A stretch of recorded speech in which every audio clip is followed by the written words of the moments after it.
Hey folks, it's Cody Stoffer with Playmakers Corner, here to tell you about Code Red Coaching.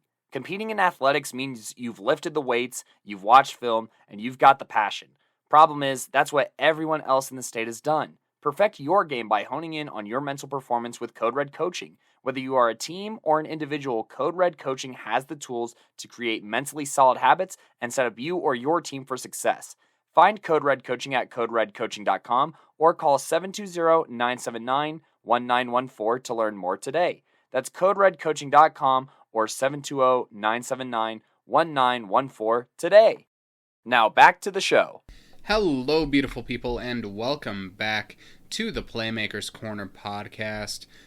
My name is Gideon, if you haven't heard me before, and today we are going to be going over the 1A playoff matchups from the second round.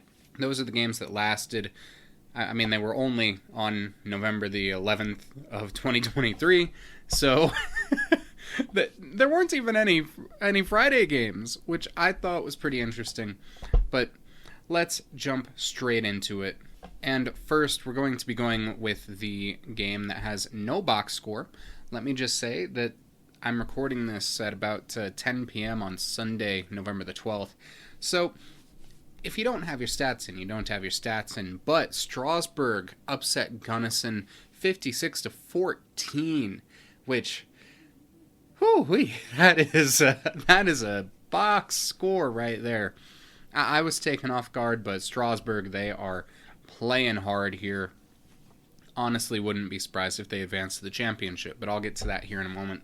No box score here yet, though, so on to the next game, which is the Meeker Cowboys versus the Buena Vista Demons. Meeker taking down BV 28-7, which, God, I feel kind of bad for BV. I don't think they've made it to the Final Four since my alma mater knocked them out of the playoffs in 2021. So I do feel kind of bad for them. But looking at the stats, both teams do have stats uploaded. So I'm going to start here with the Demons. We have Hudson Wingo going 15 for 32 for about 149 yards, 1 touchdown to 2 picks. Rushing, the only 10-plus yard rusher was Eli Schoenecht, the sophomore, with 20 yards. Receiving, we see Caleb Camp, 74 receiving yards and 1 touchdown. Caleb Pierce with 45 yards and Trey Cardwell with 23.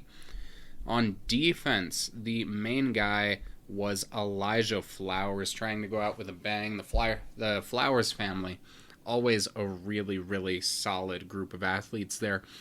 Elijah with 15 tackles, 2 for loss. Amon Wingo with a 9 and 1 for loss, and Knox Reed with a 9 and 1 for loss as well.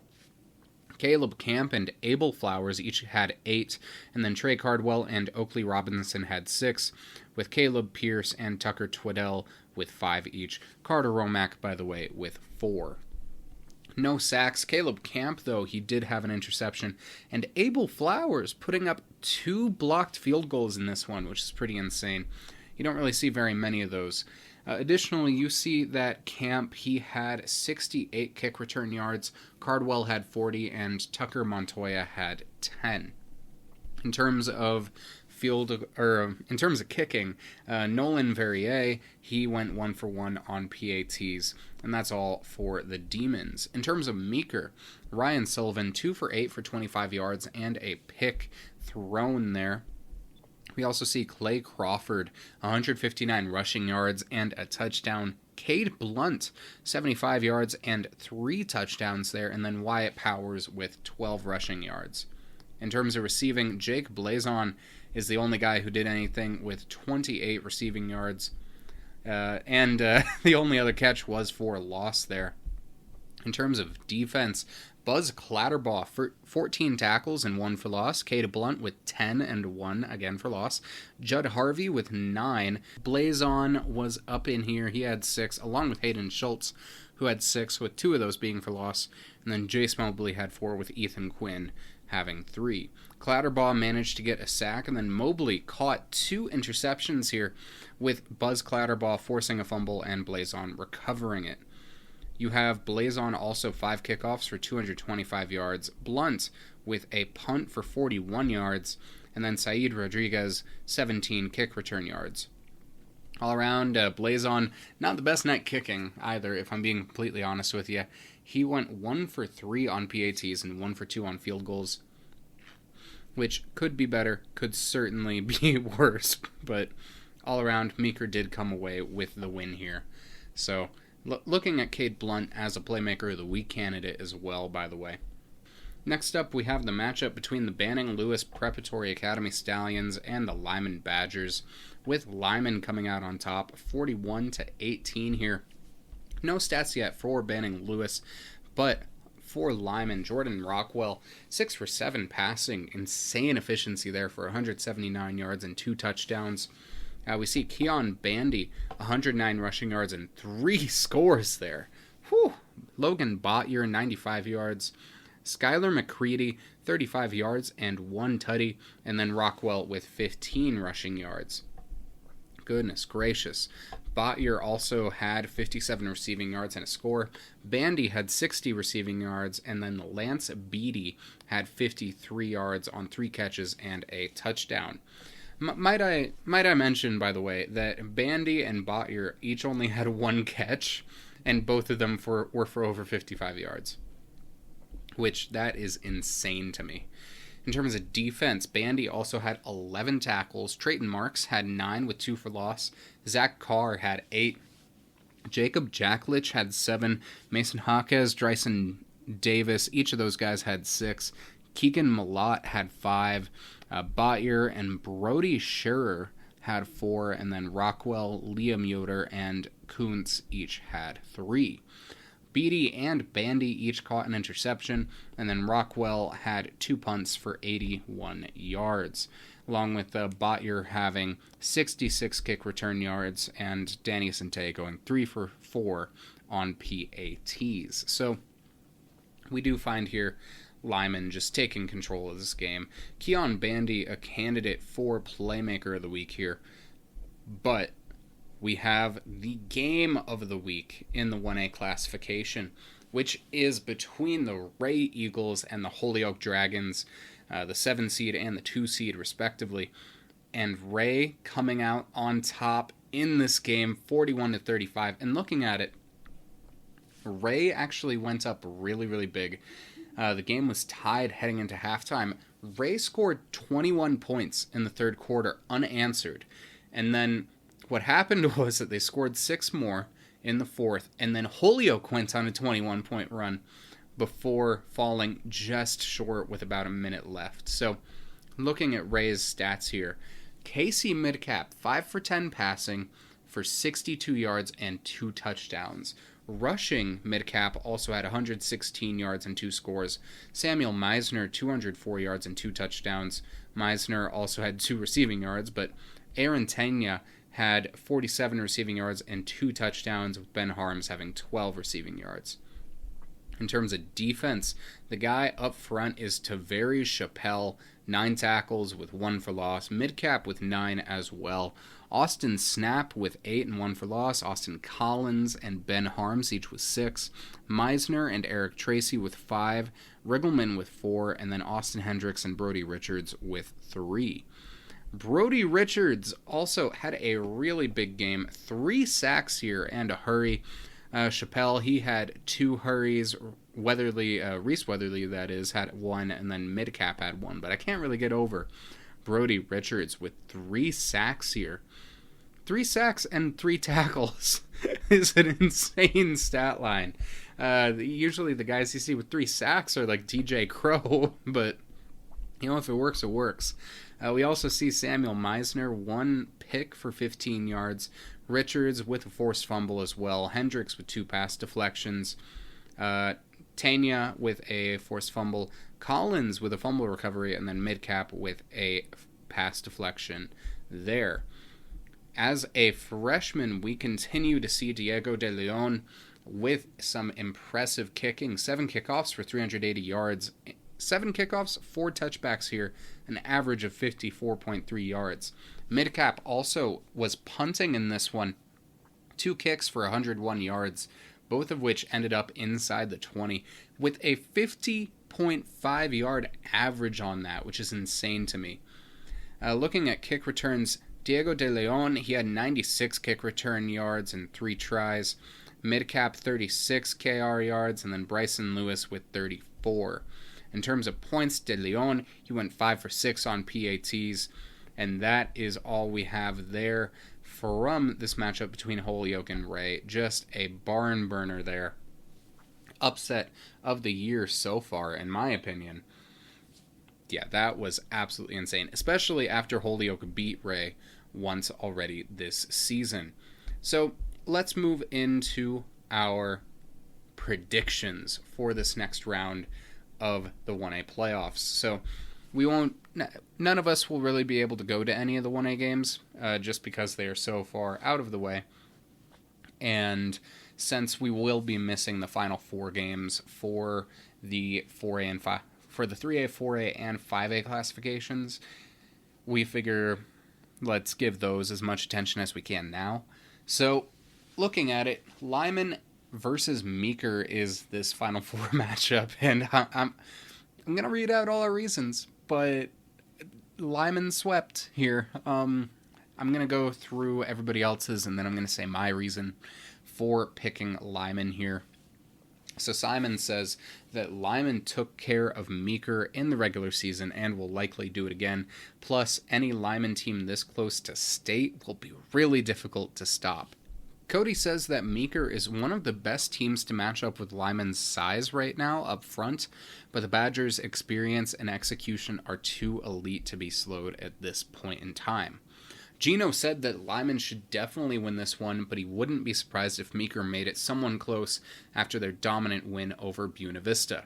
And Lyman is looking as dominant as ever. And I will say, the Cowboys are coming in with significant momentum, but it is really hard to imagine Lyman on the bad end of a loss right now. Right now, I have Lyman by 10. I wouldn't be surprised if Meeker makes it a game, but Lyman's pulling this out probably about 85% of the time. Next, we have Ray versus Strasburg. The much more, in my opinion at least, competitive matchup here. So, Simon says that he has Strasburg here. He says that Strasburg has dismantled North Fork and Gunnison in order to dominate these playoffs. This is a team that is playing some of the best football of their season, and if you add on the fact that Ray shut them out in this exact scenario last year in the semifinals, there's a lot of motivation to go around. He trusts Landon Martin, Austin Velasco, and Al Dickens, along with the other seniors, to not go down without a fight, and it will be a really close game. But he takes Strasburg here. Cody has this to say, and quote, "I think we are on a crash course for a rematch of last year's championship with the way the Eagles are flying high right now and how insane their best players are playing right now." He also thinks that the home field advantage means a lot to both of these teams, who will still travel well, but Ray just barely benefits enough to win.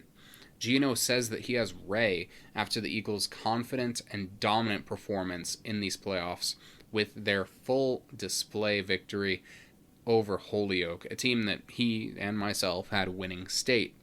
Strasburg dominated a very good Gunnison team, but he doesn't think they will be able to stop Sam Meisner from dominating in this game. And for myself, as much as I would love a 1A championship rematch between Lyman and Ray, I'm going to go with Strasburg here. The Indians have the personnel, the firepower, and the momentum. Not that Ray doesn't have it as well, but damn, this is tough.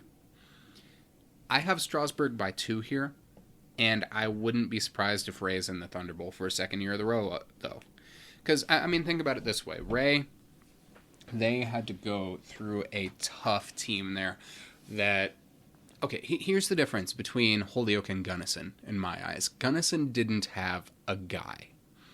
They didn't have somebody that they could rely on every single play if the going gets tough. They didn't have a clear-cut best player, which can be good. The 04 Pistons did it. But it just, you need that guy. And when we're looking at it, Ray shut down a team with that guy in Wyatt Sprague. And Strasburg does have the personnel. Al Dickens, Austin Velasco. You also have not Cash Weaver. Don't kill me. But you also have Julian Raul Valencia, if the going gets tough, who can put in a field goal. But I just feel like Strasburg has a couple more guys. Whereas, I don't know, this one's tough. But I am going to go Strasburg here just because of the momentum and the personnel. But also, as Simon said, they are in the same position as they were last year. Strasburg, I think, I had Strasburg as my number 2 heading into the season, I think. And they're proving in the playoffs why the regular season isn't always the best measure of a team. And so, it's a tough game. But I think the Indians will get it just barely. Either way, I can't wait to see whoever wins this one at state. I mean, hell, even if it's like Meeker Strasburg, Meeker Ray, Lyman Strasburg, Lyman Ray, no matter what, this is going to be a fun championship. And I can't wait to see you all there. And I'm sure some of you guys are listening to this, and you'll meet me eventually. But all in all, stay safe, don't die, don't get captured. And I'll talk to you all when I go over the 3A Round 1 matchup between Discovery Canyon and Thompson Valley. But until then, stay hydrated. Peace.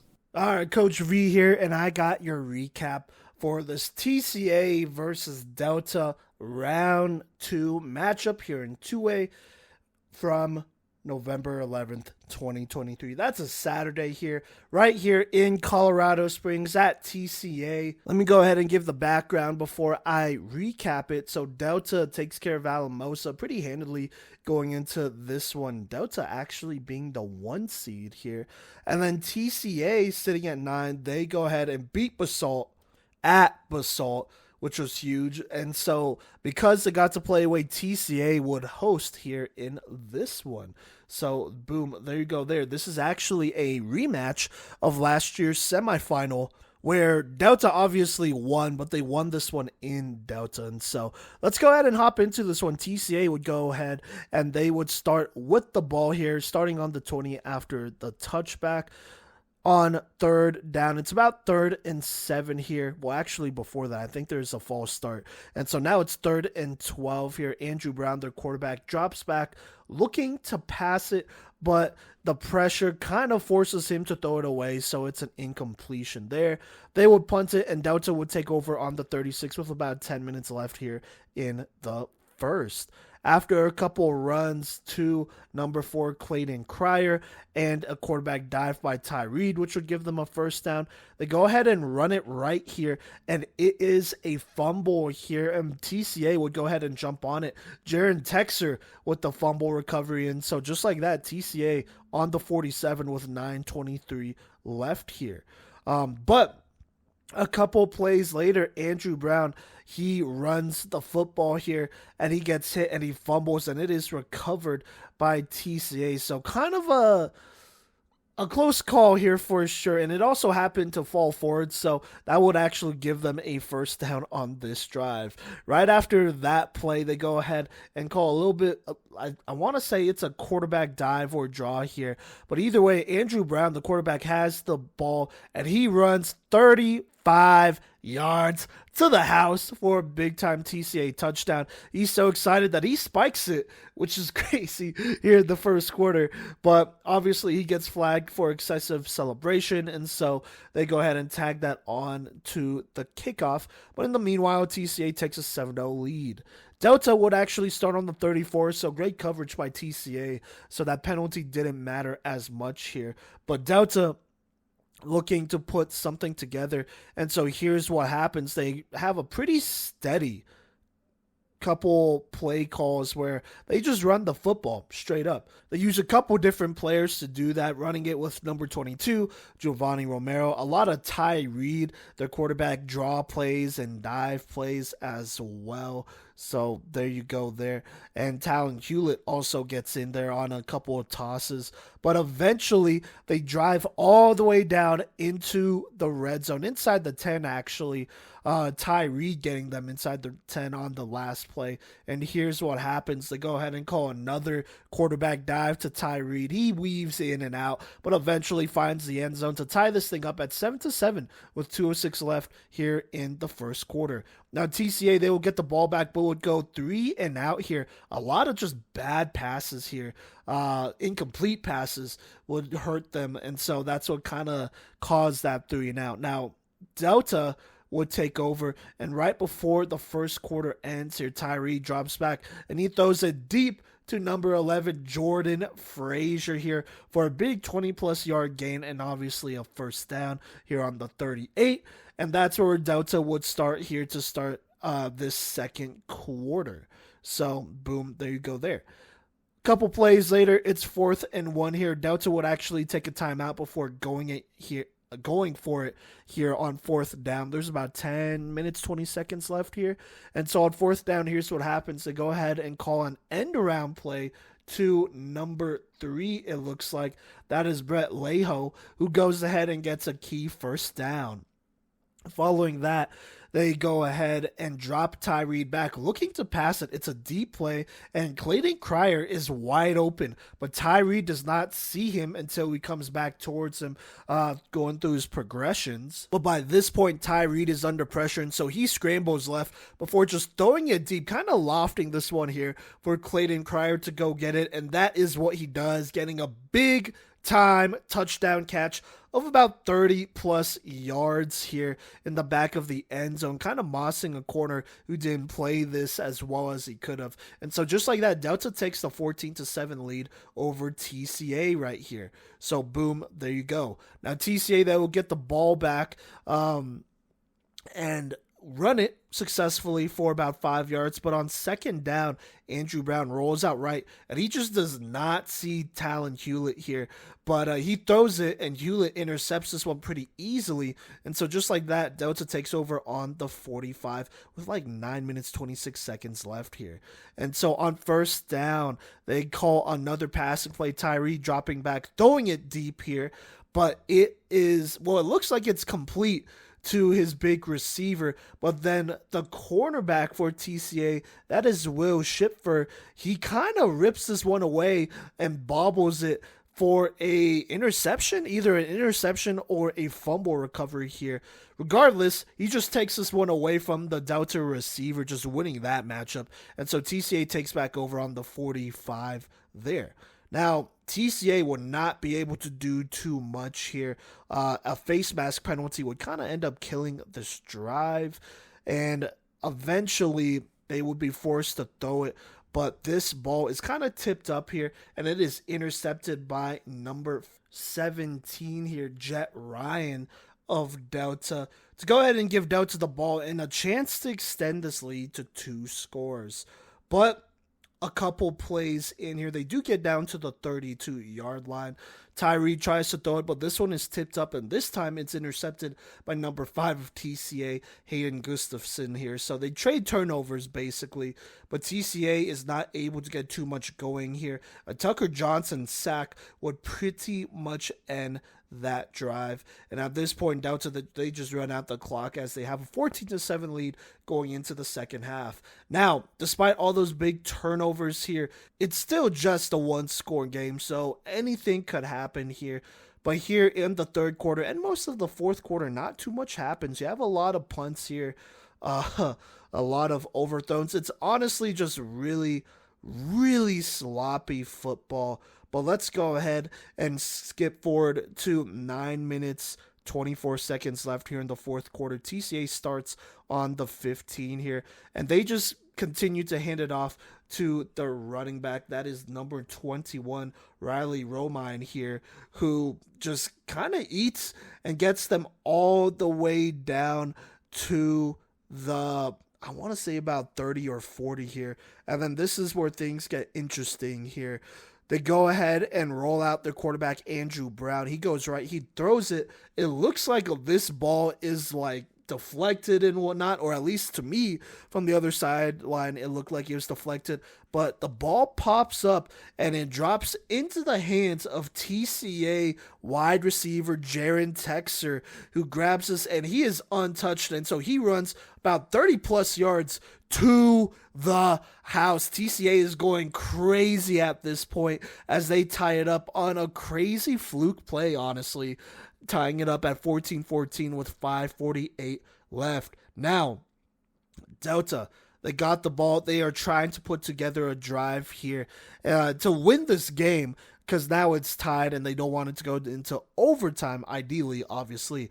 And so what happens here is that they basically drive down to midfield, and then this is where they start running into some issues on 3rd and 5 here. Ty Reed, he unfortunately gets sacked here, but there is a penalty on TCA for defensive holding, so that gives them a first down, kind of bailing them out there. But following that, once again, Ty Reed gets sacked by number 56. That's Dalton Robertson, which is a huge play for TCA, by the way. And so that makes it 2nd and 22. Now Talon Hewlett, he would go ahead and run it right, get a couple yards, but it's still 3rd and 10 plus yards.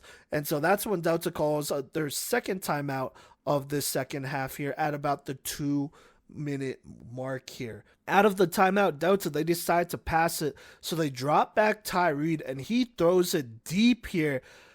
But this ball, it's almost intercepted, it looks like, but it is knocked down. But there's a very interesting pass interference call thrown on TCA. I didn't think it was, at least not that I could see from my angle. Obviously, the ref's angle is a little bit different as he's closer, but it did look like PI to me. Either way, though, that was about a 15-yard penalty, making it 4th and 1 here. They just handed off to Talon Hewlett, so it doesn't matter. He gets the first down after that big-time penalty. On first down here, Ty Reed, he takes a shot down the right sideline. I don't know what he was quite looking at here. This was kind of double covered, but it was overthrown anyways. So incomplete.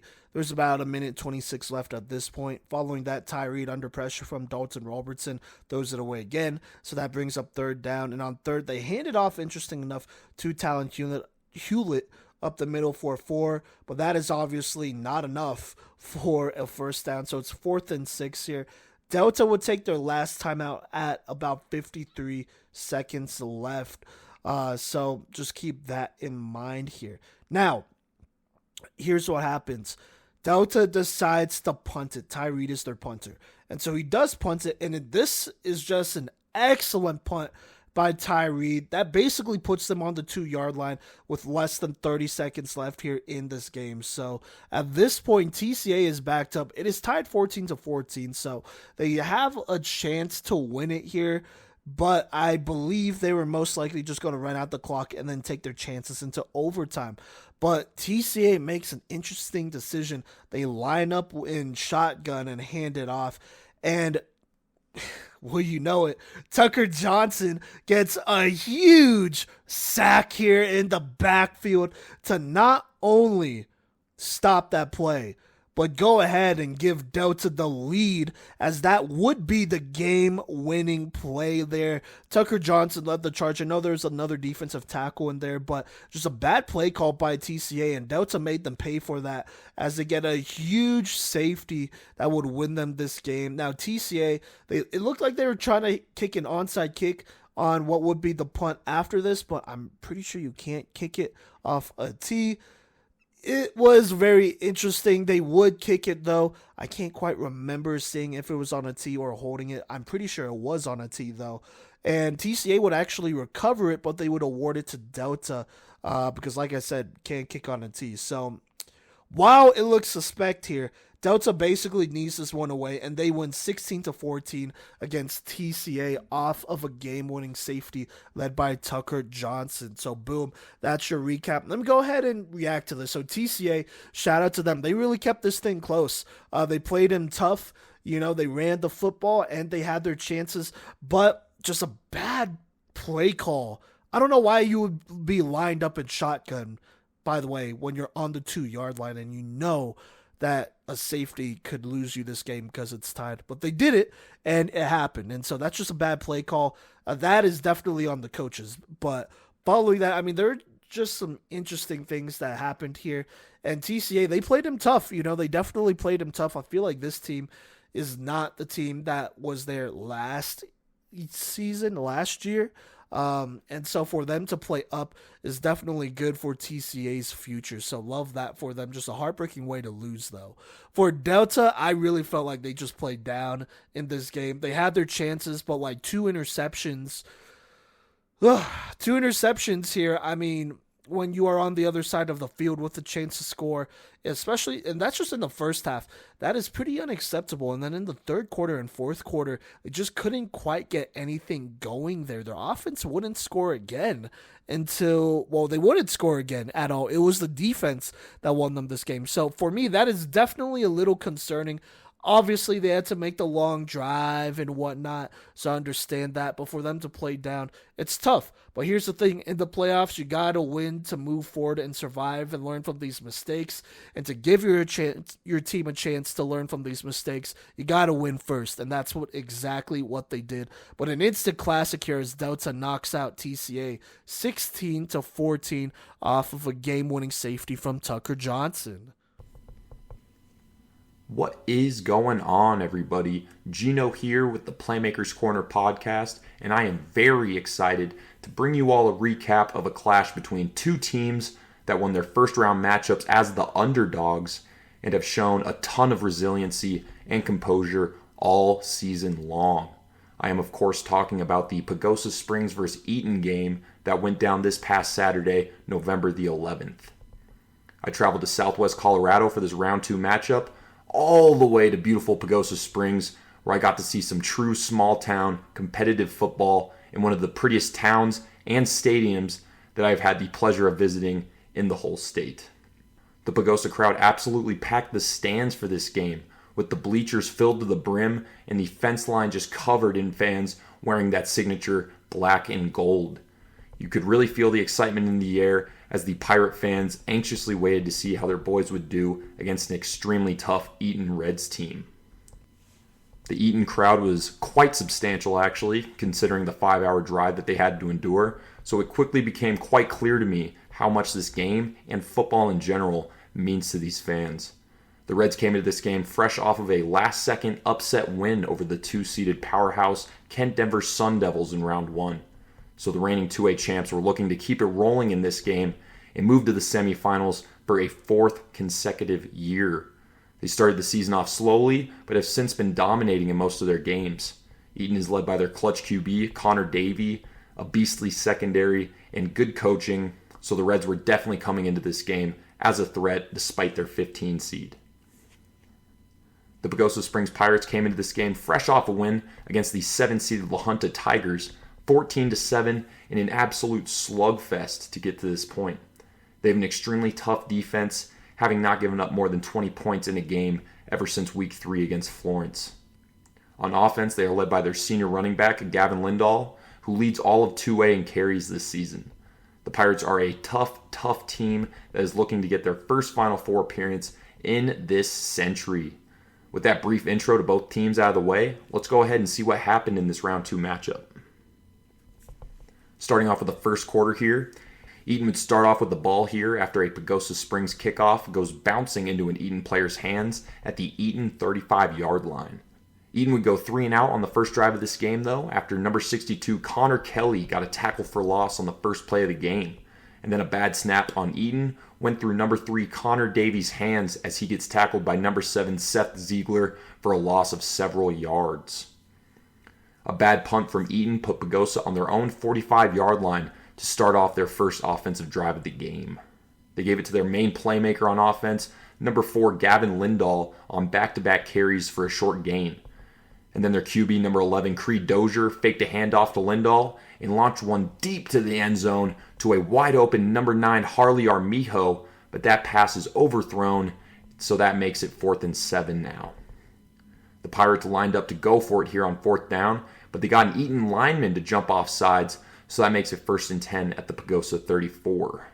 The Pirates gave it to Lindahl on 3 consecutive carries to make it 4th and 2, and they would end up going for it here. On 4th down, Dozier drops back to pass, and he has a wide open Harley Armijo headed to the end zone, but the ball is overthrown again, so that is a turnover on downs for the Pirates. Eaton got the ball on their own 25 after the punt with 6:28 left in the first quarter. Pagosa stopped a run from number 22, D'Angelo Rosas, for a yard or two, but a face mask penalty on the Pirates makes it 1st and 10 at the Eaton 45-yard line. Rosas got the ball again on 1st down, but he got brought down by Gavin Lindahl and number 34 Colton Lucero for a loss of 2 on the play. On 2nd down, Davey drops back to pass, looks to his right, and he is picked off by number 1 Seth Aqua, who makes a great play and gives Pagosa the ball at the Eaton 45-yard line. Lindahl got the ball here to start this drive, but he got taken down by a flurry of Eaton Reds to make it 2nd and 8. On 2nd down, it was Lindahl again who carries several Eaton Reds for a 6-yard gain to make it 3rd and 2. It was Lindahl yet again on the next play as he gets a 1st down run up the middle to the Eaton 35-yard line. Pagosa started to give it to their sophomore running back, number 34, Colton Lucero, after that, as he takes his first carry of the game for 8 yards to make it 2nd and 2. On 2nd down, Creed Dozier takes the snap and hands it off to Colton Lucero again, and Lucero takes it left and breaks free for a Pagosa touchdown, putting the Pirates up 7-0 after the PAT with 3:13 left to go in this first quarter. This momentum for Pagosa would be short-lived, though, as another short bouncing kick doesn't make it past the first set of Eaton Reds, as the freshman number 87, Austin Bright, scoops it up and runs it straight through the middle of Pagosa's special teams and takes it all the way for an absolutely crazy 64-yard touchdown. Pretty much everyone in the audience is wondering why Pagosa is going with these weak bouncing kicks for their kickoffs, but unfortunately for the Pirate fans and players, that is not the last time we would be seeing that kind of kickoff from them in this game. It is now 7-7, still in the first quarter. Pagosa would start at their own 27-yard line after a solid return from Gavin Lindahl. The Pirates handed it off to Colton Lucero for no gain, and then gave it to Lindahl on 2nd down as he takes it for 6 yards, making it 3rd and 4. On 3rd down, they handed it off to none other than Lindahl again, but he is brought down by a bunch of Eaton Reds short of the 1st down to make it 4th and 4, and the Pirates would opt to punt here. That punt rolled to the Eaton 35-yard line. Connor Davey took a keeper for no gain on 1st down, and then D'Angelo Rosas' run is stopped by Connor Kelly and Seth Ziegler for no gain, and that would take us to the end of the first quarter. Pagosa springs us up 7-0. Heading into the second quarter now, starting us off here on 3rd down, Connor Davey got into his clutch bag here with a beautiful pass down the sideline for a huge gain and an Eaton 1st down at the Pagosa 42-yard line. Rosas took a 1st down run for no gain, followed by a QB keeper for 5 yards to make it 3rd and 5 here. They ran another keeper play on 3rd down with Connor Davey getting the first for the Reds. Rosas took the 1st down run, but he got brought down by Seth Ziegler after 3 yards, and then it was Rosas again on 2nd down for a nice gain to make it 3rd and 1 here. Chaos ensued on the following play after Connor Davey dropped the ball and Pagosa picks it up for a massive turnover. There was a penalty on Eaton on that play as well, so it is now Pagosa ball at their own 43-yard line.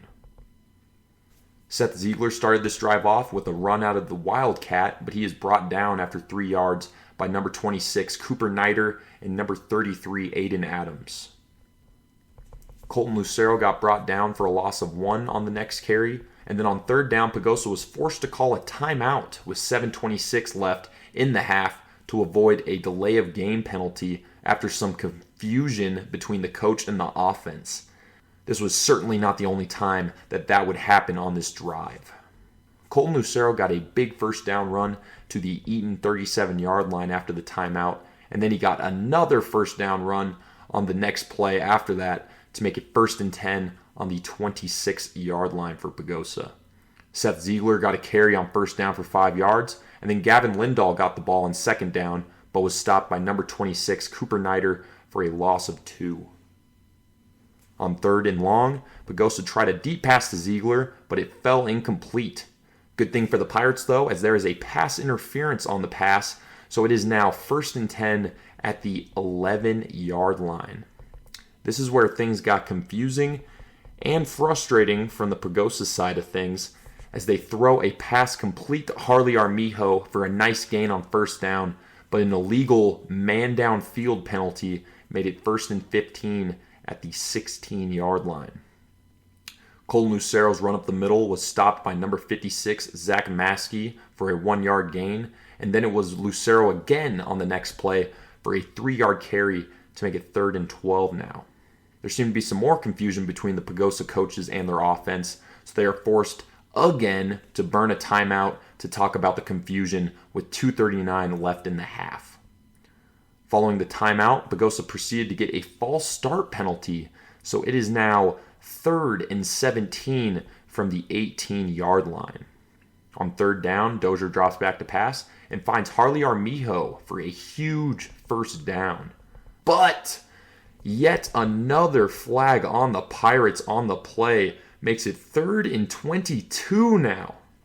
Pagosa then called their third and final timeout here to try and get these penalties figured out. On 3rd and 22, Dozier drops back to pass and finds Gavin Lindahl, who takes that for a huge gain down near the first down for an insanely clutch play for the Pirates. But yet another penalty on the Pirates, this time a hold, puts Pagosa at 3rd and 32 from the 33-yard line. Just an absolutely back-breaking and mind-boggling amount of penalties and timeouts there to completely torch a promising potential scoring drive for Pagosa. Colton Lucero took the 3rd and 32 carry outside for a decent gain, but it was still 4th and very long. Eaton called timeout here with 1:33 left in the quarter to try and prepare for Pagosa to potentially go for it. The Pirates would end up going for it here as they try a deep pass to number 5 Blake Lehner on 4th down, but it fell incomplete to make it a turnover on downs for Pagosa at the Eaton 30-yard line. Eaton started their drive off with a pitch to number 11 Benson Hood, but he got stopped at the line of scrimmage by Harley Armijo to make it 2nd and 10. Armijo wasn't done there, though, as he gets pressure on Connor Davey and bats down a pass right out of Davey's hands to make it 3rd and 10 now.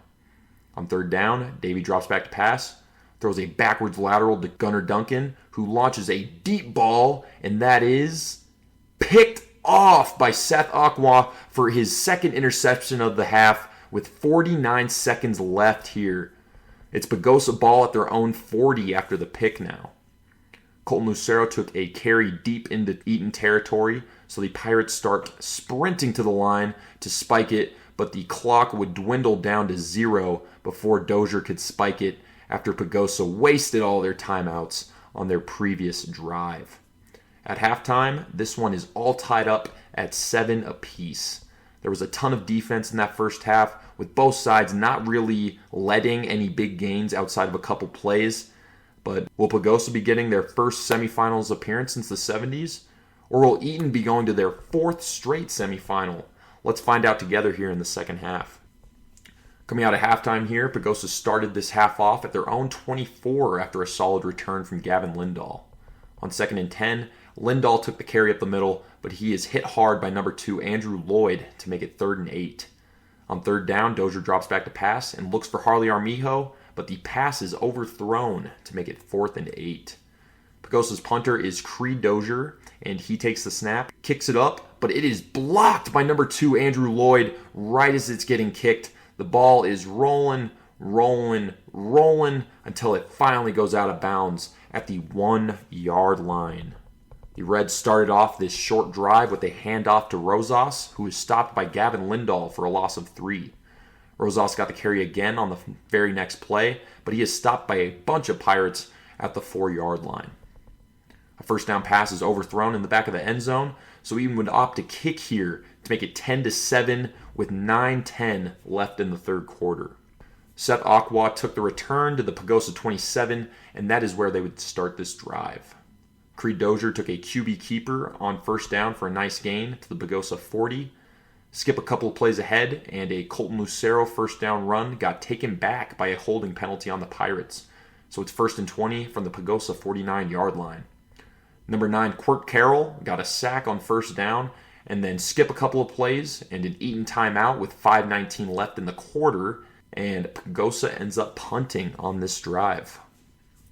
Benson Hood took the punt return to the Eaton 33-yard line. After a couple of Rosas runs and a false start on Eaton to make it 3rd and 5, Davey drops back to pass, looks deep, and drops a perfect pass to Gunnar Duncan as those two connect again for a massively clutch 3rd down deep pass conversion.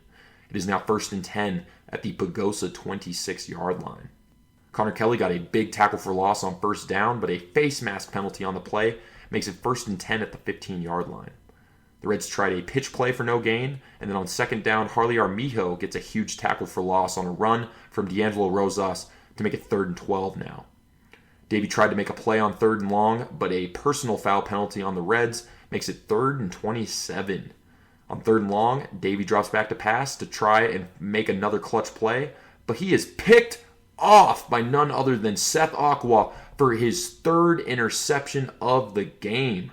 This Pagosa defense just continues to make clutch plays to keep them in this game. It's Pagosa ball now at their own 35-yard line following the interception and return from Seth Aqua.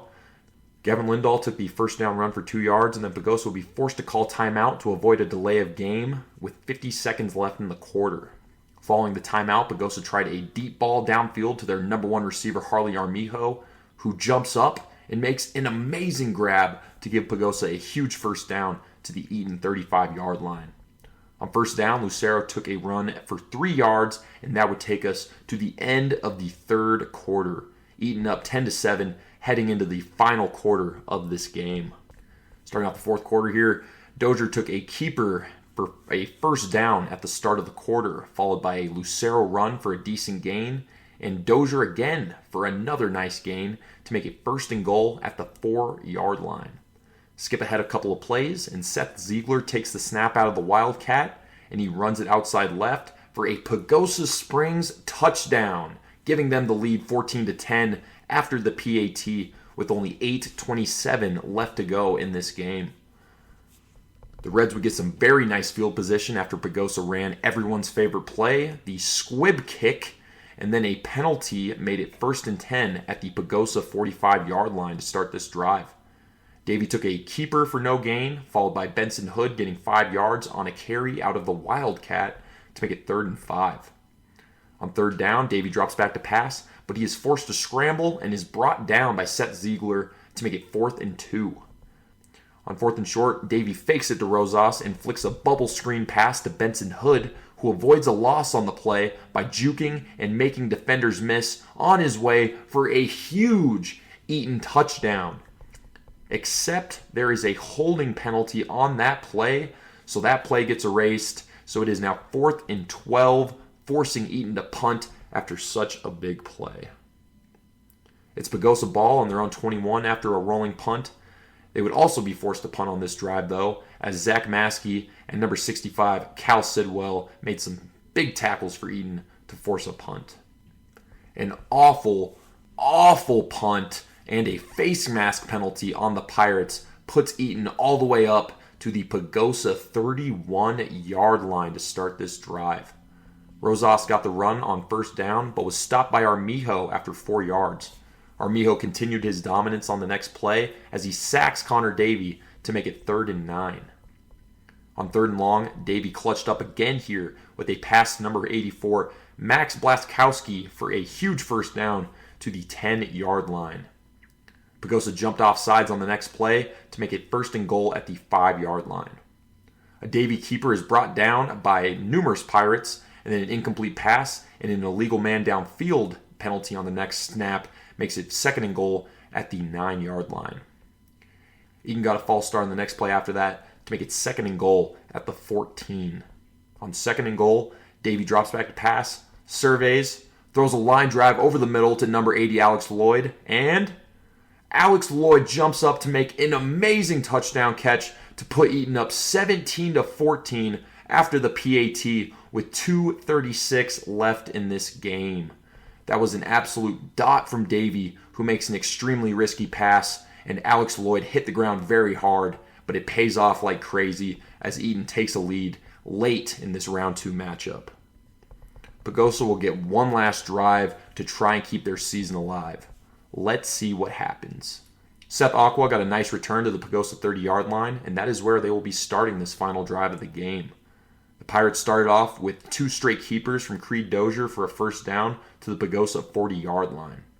On first down, Dozier's pass is nearly picked off by Zach Maskey, but it falls incomplete.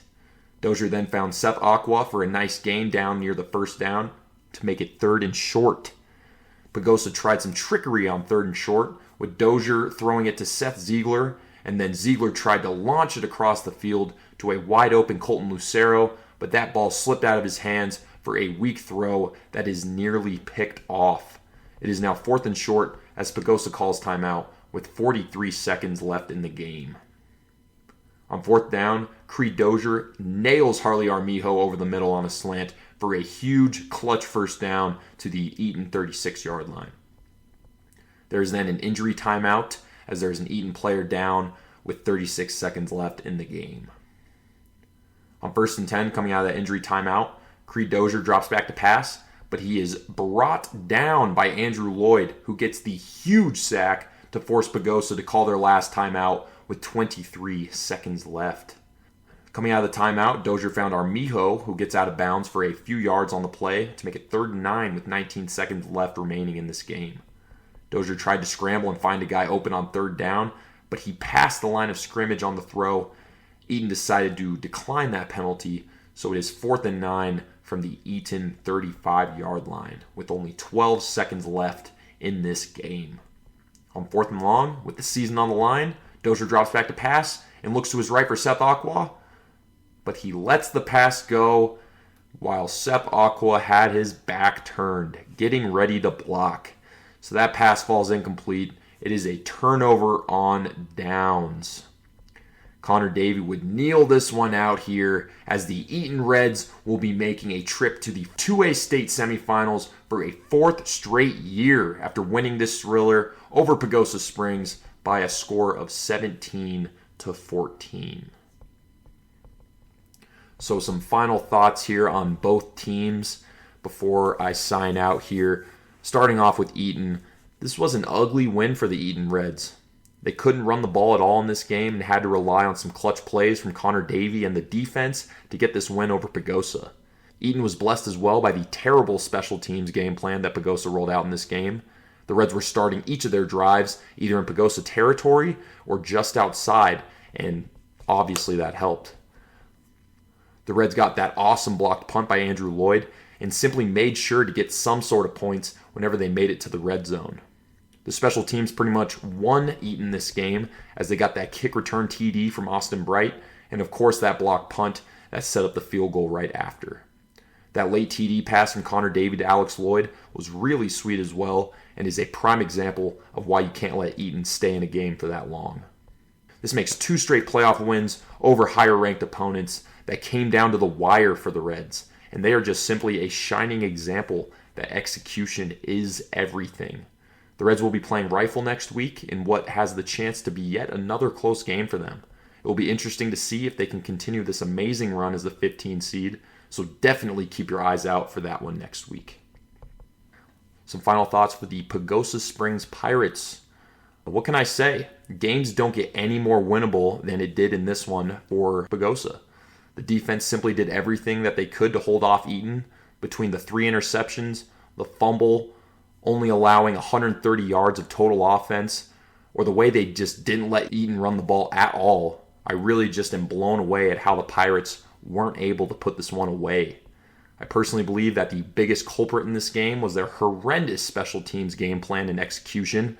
Every time the Pirates kicked off, it was the same old weak bouncer that never got past Eaton's second line of defense, and that just gave them amazing field position the entire game. That kick return touchdown should have never happened, and honestly, shame on whoever thought that these soft kickoffs was a remotely good idea.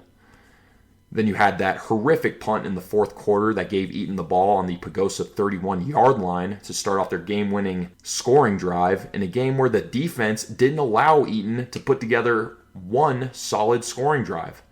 I don't want to delve too much into the negatives in that game, but wow, there was just a lot of them outside of the defense. And what the hell happened with that potential scoring drive that got killed by all the penalties? That was some of the weakest execution in coaching that I have seen all year. Very frustrating to watch. I also got word directly from his parents after the game that Gavin Lindahl has been playing with a tear in his shoulder for the last several weeks. That blew me away when I heard it because Lindahl has been putting up such monstrous numbers this season. So to think he was doing that at nowhere near 100% is just flat out amazing, honestly. Combine that shoulder tear with Eaton's defense focusing on him on every single play, and yeah, it's pretty clear to see why he struggled offensively. That type of leadership and mental strength is something that very few players are capable of possessing. Staying with the positives here, I just want to emphasize how impressive this Pagosa defense is. Harley Armijo was making plays and getting pressure all game. Seth Aqua put up an incredible 3 interceptions. Connor Kelly held down the interior defensive line with multiple tackles for loss in this game. And you also had Blake Lehner and Seth Ziegler as additional linebacker/edge guys, and they were just making plays all game too. On offense, it was the Colton Lucero show as he put up a season-high 112 yards in that big first-half touchdown. But all in all, I love the toughness that this Pagosa Springs team provides. They played very well against good teams and showed time and time again this season how they are a serious team this year. I wish the absolute best of luck to the Pagosa Springs seniors in whatever it is that they end up pursuing next. This is a team full of leaders, and I have absolutely no doubt that they will be successful in their next chapter in life. Thanks again for an amazing season that I had just an awesome time following. Well, with that recap all wrapped up, I will now catch you all at the 2A Round 2 Playoff Recap segment in this episode, where I will be going over some stats from this game as well as the other 3 games that were going on in 2A. Peace out, everyone. What is up? Gino here, back with the recap of what happened this past weekend in round 2 of the playoffs for 2A. We had 4 very competitive games go down on Saturday, with all the games ending within 1 score. And these games decided who will be going to the 2A semifinals going down next weekend. With that little intro out of the way, let's see what happened in our first game between the Delta Panthers and the TCA Titans. The number 1 seeded Delta Panthers got the win here with a 16-14 win, and Simon got to see this one in person, as I'm sure you've already heard in his recap, but let's look at some stats here. For Delta, Ty Reed struggled throwing the ball this week, going 4 for 11 for 84 yards, 1 touchdown, and 2 picks, but he also added 15 carries for 62 yards and a touchdown on the ground. Talon Hewlett was the lead back in this one, putting up 127 yards on 23 carries, and then he was also the leading tackler on defense with 17 total tackles. On defense, it was 5 Panthers in double-digit tackles. Hewlett with 12, Caleb Richmond with 13, Tucker Johnson, Xavier Martinez, and Rip Lockhart all had 10 tackles, with Tucker Johnson adding a sack as well. And then you had Jet Ryan, who had an interception. On offense for TCA, you had Andrew Brown go 6 for 11 for 72 yards, 1 touchdown and 2 picks. And then he also added 7 carries for 58 yards and a touchdown. Then also on offense here, we have Jaron Texer, who put up 2 catches for 46 yards and a touchdown. On defense for the Titans, 3 players in double-digit tackles. Hayden Gustafson with an absurd 22 tackles and an interception. Will Schipfer with 13 tackles and a forced fumble. And Campbell Gaw with 11 total tackles. And then there was also Michael Wu with 9 tackles and a forced fumble.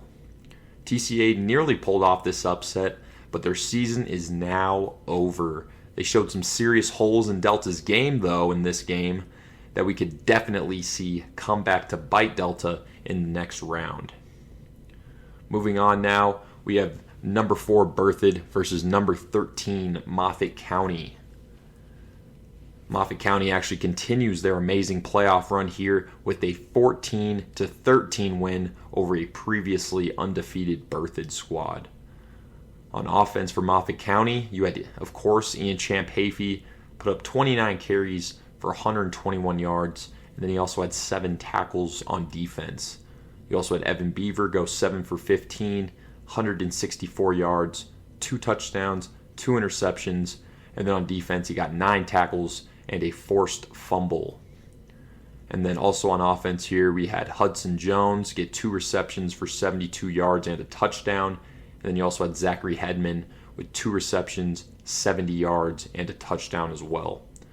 On defense for Moffat County, Caleb Squires had 12 tackles, Kenny Fredrickson with 10, Adolfo Jimenez with 7 tackles and a tackle for loss, Wyatt Dade with 7 tackles and a tackle for loss, Jaden Anderson with 5 tackles and 2 tackles for loss, Clayton Vandersloos with 3 tackles, 2 tackles for loss, and Adam DeLay with 2 tackles and a tackle for loss.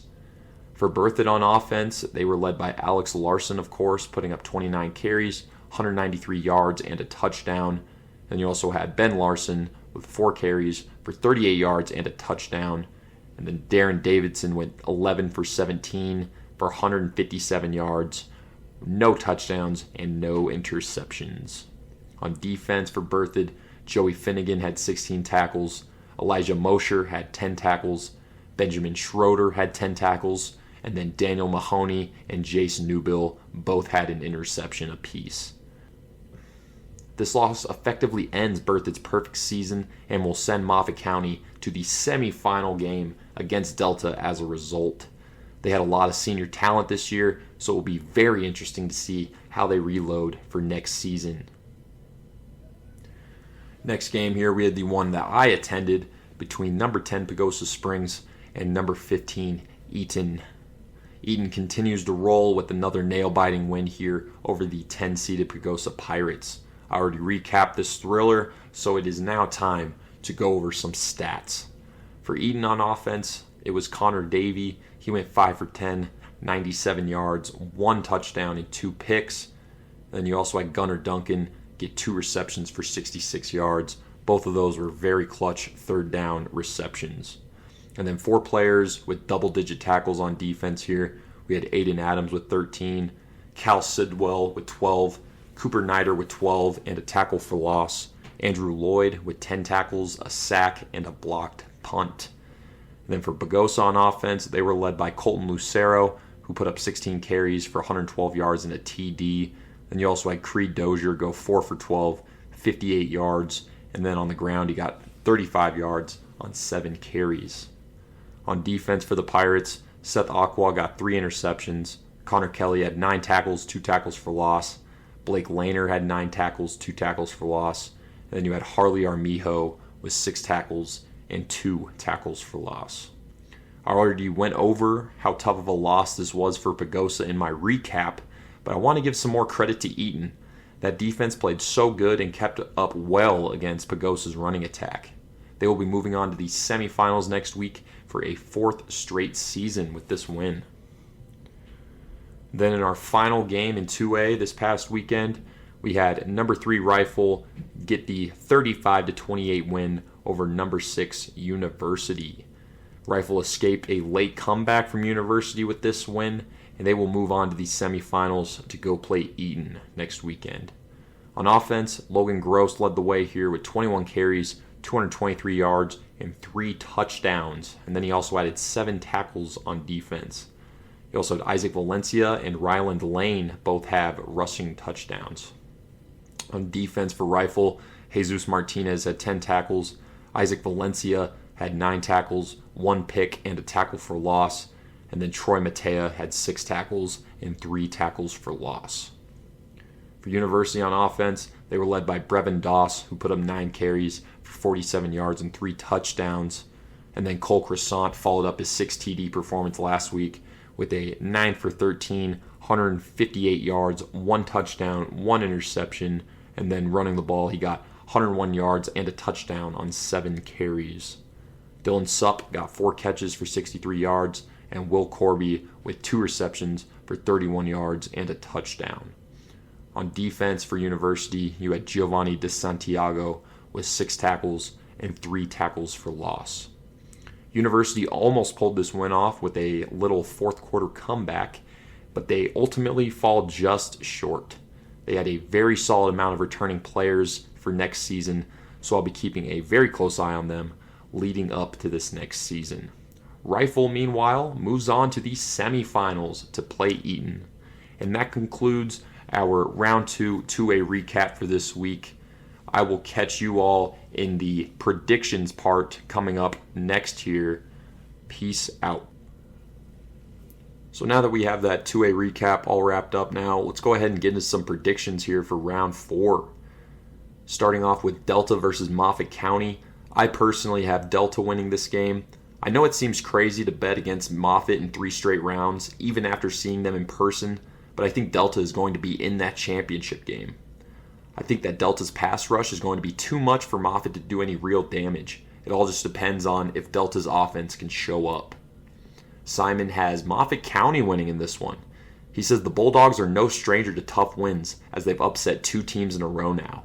This is a tough team, and I think they are a team of destiny. Delta had a shaky performance against the TCA squad, who is just not that good, so let's see if Moffat can do it one more time. Cody has Delta winning in this one.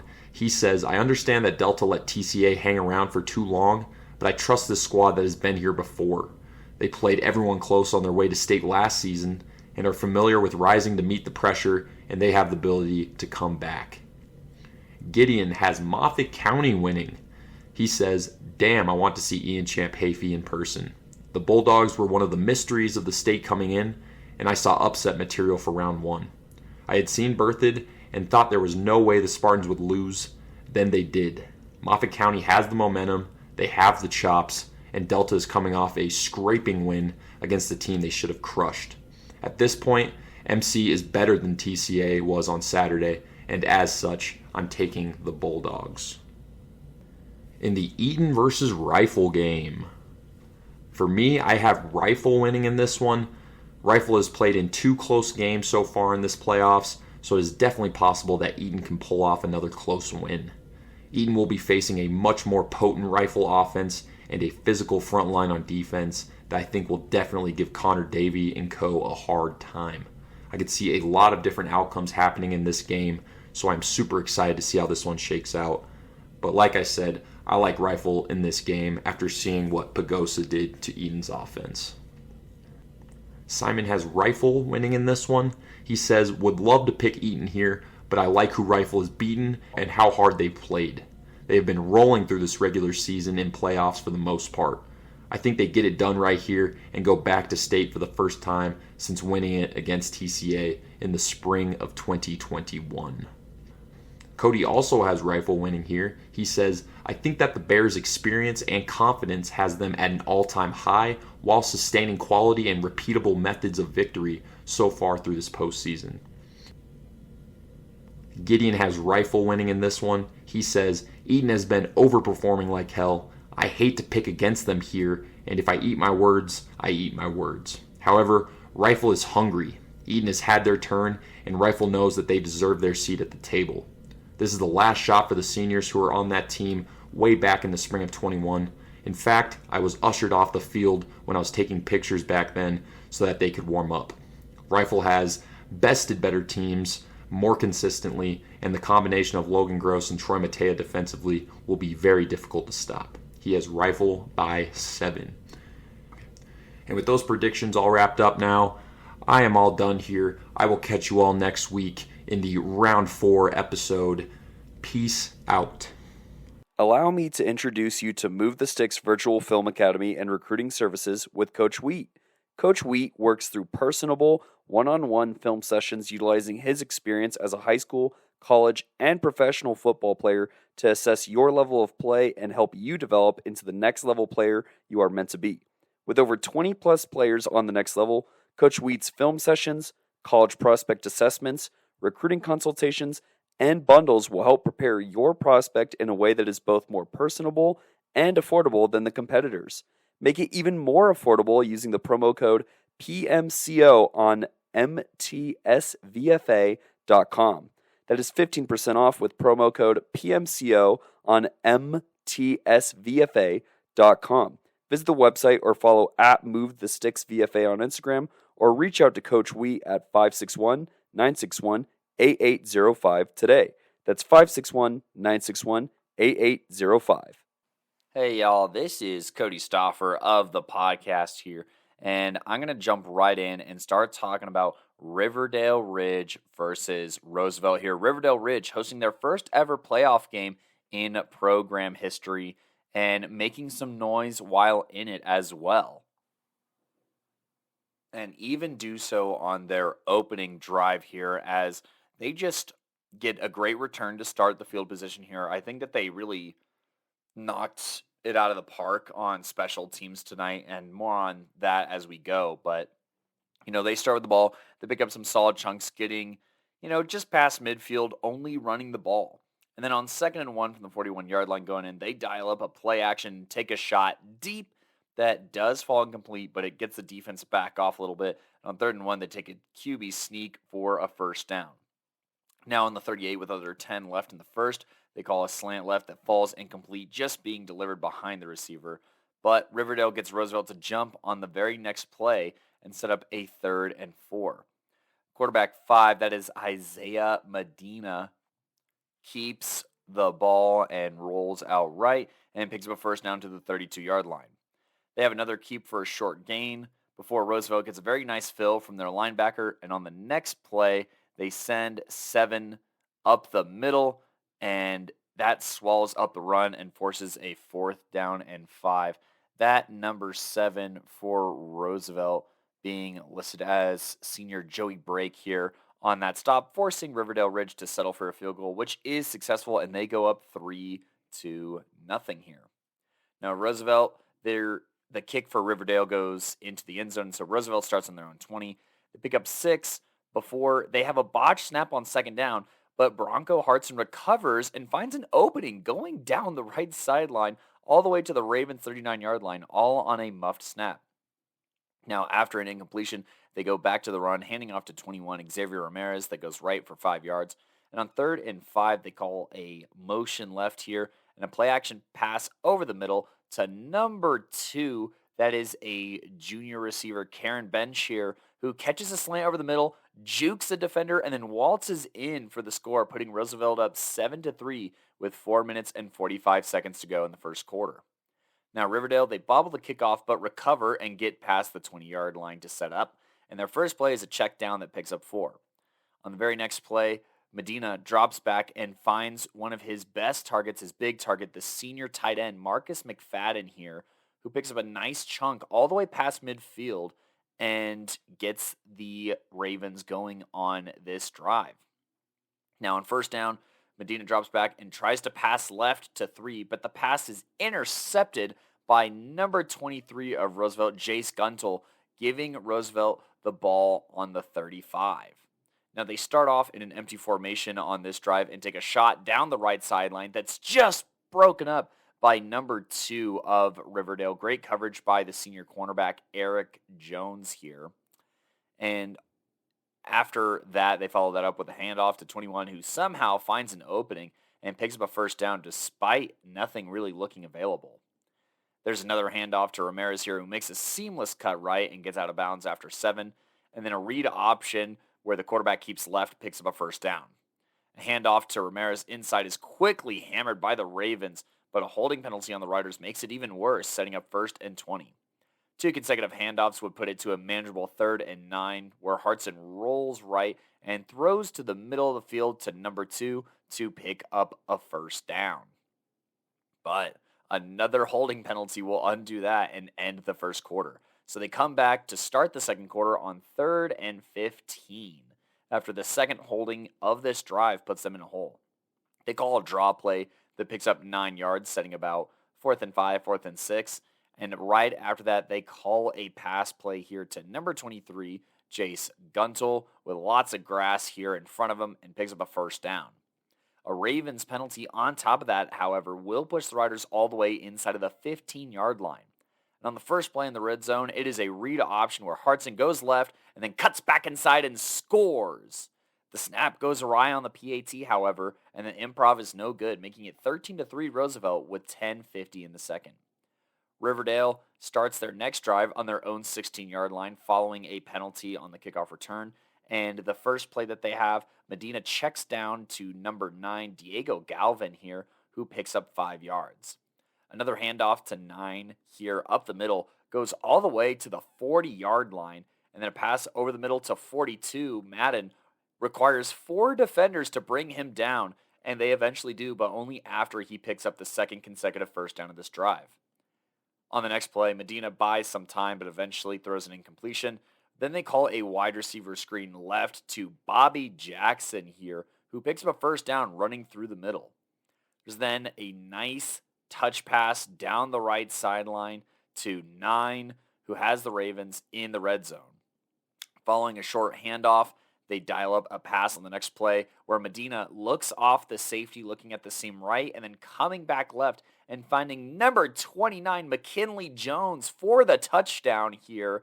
And after the successful PAT, they now only trail 10-13 with 7 minutes and 8 seconds left in the first half.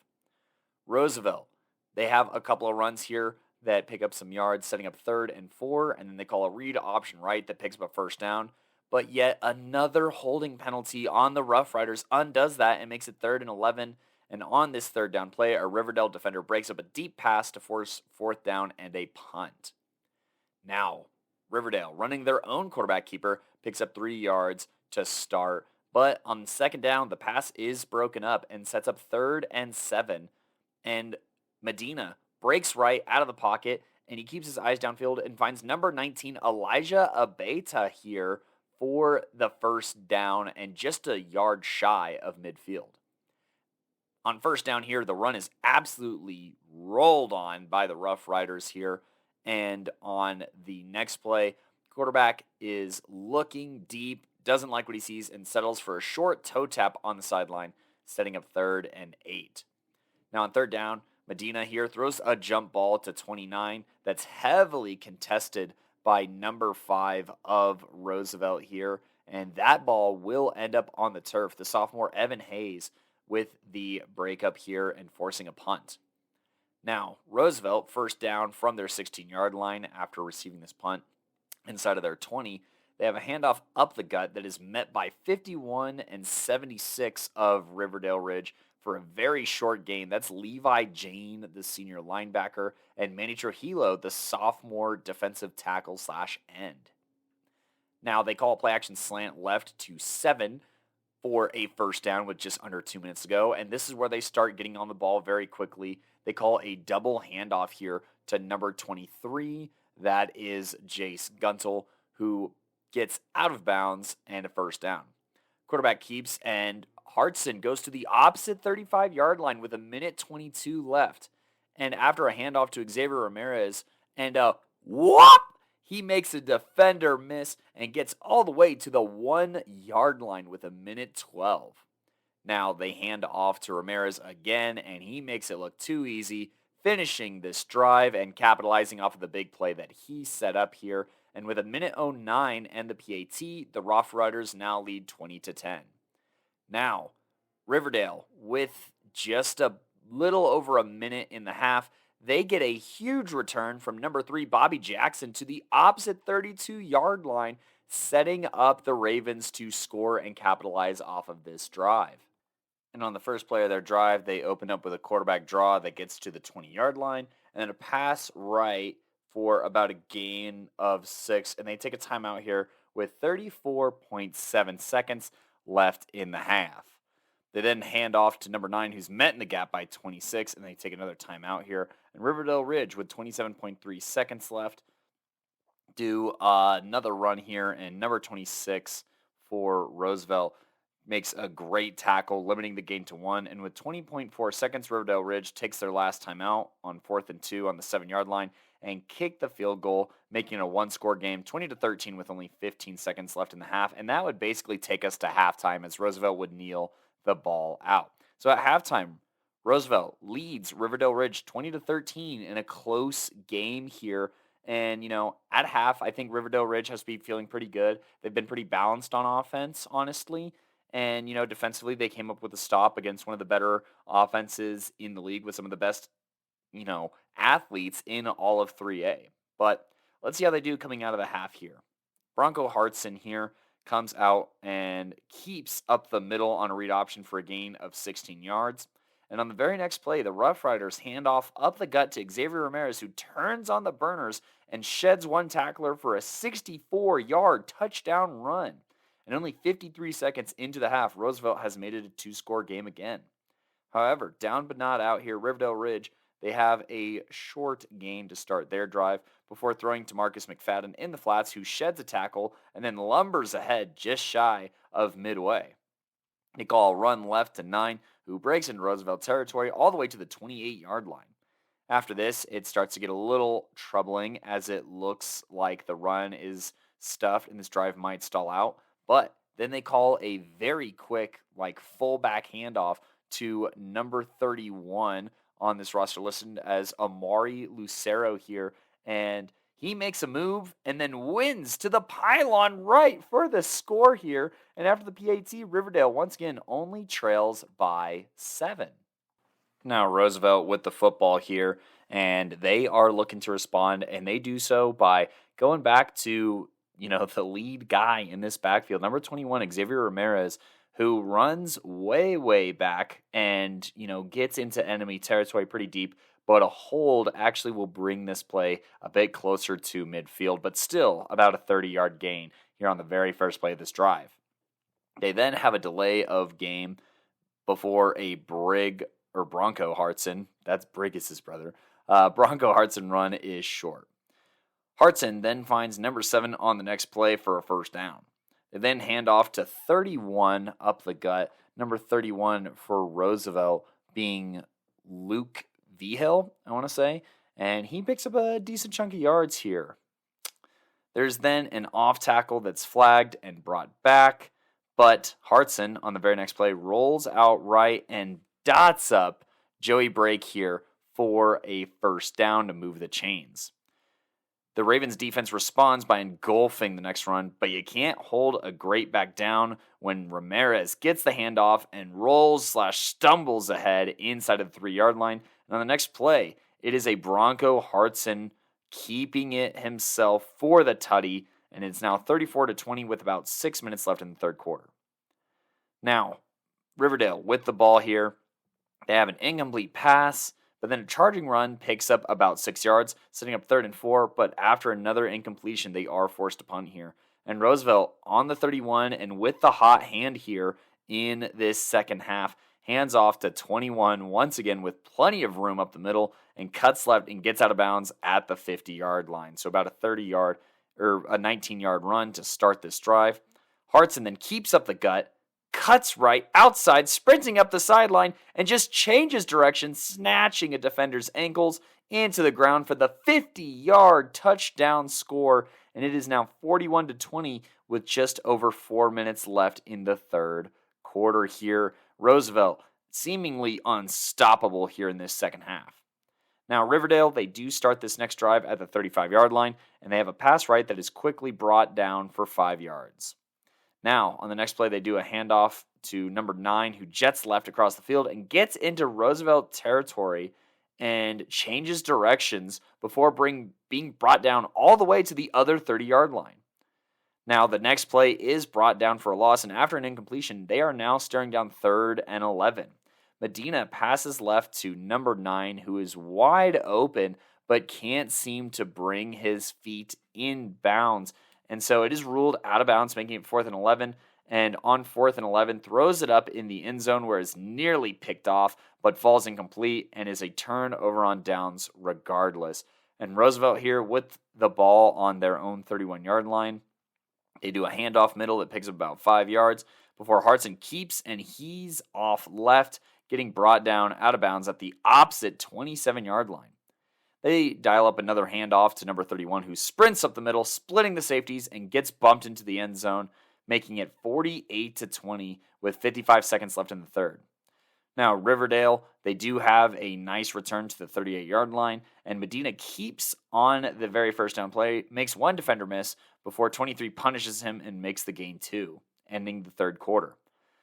Now, Riverdale, on their own 41-yard line, facing down 2nd and 8, they call a run that's brought down for a big loss of 6, and the Roosevelt defense is starting to dominate here, forcing Riverdale into a 4th and 18 where they have to punt, and at this point, Roosevelt is looking to put this game away here from their own 38-yard line.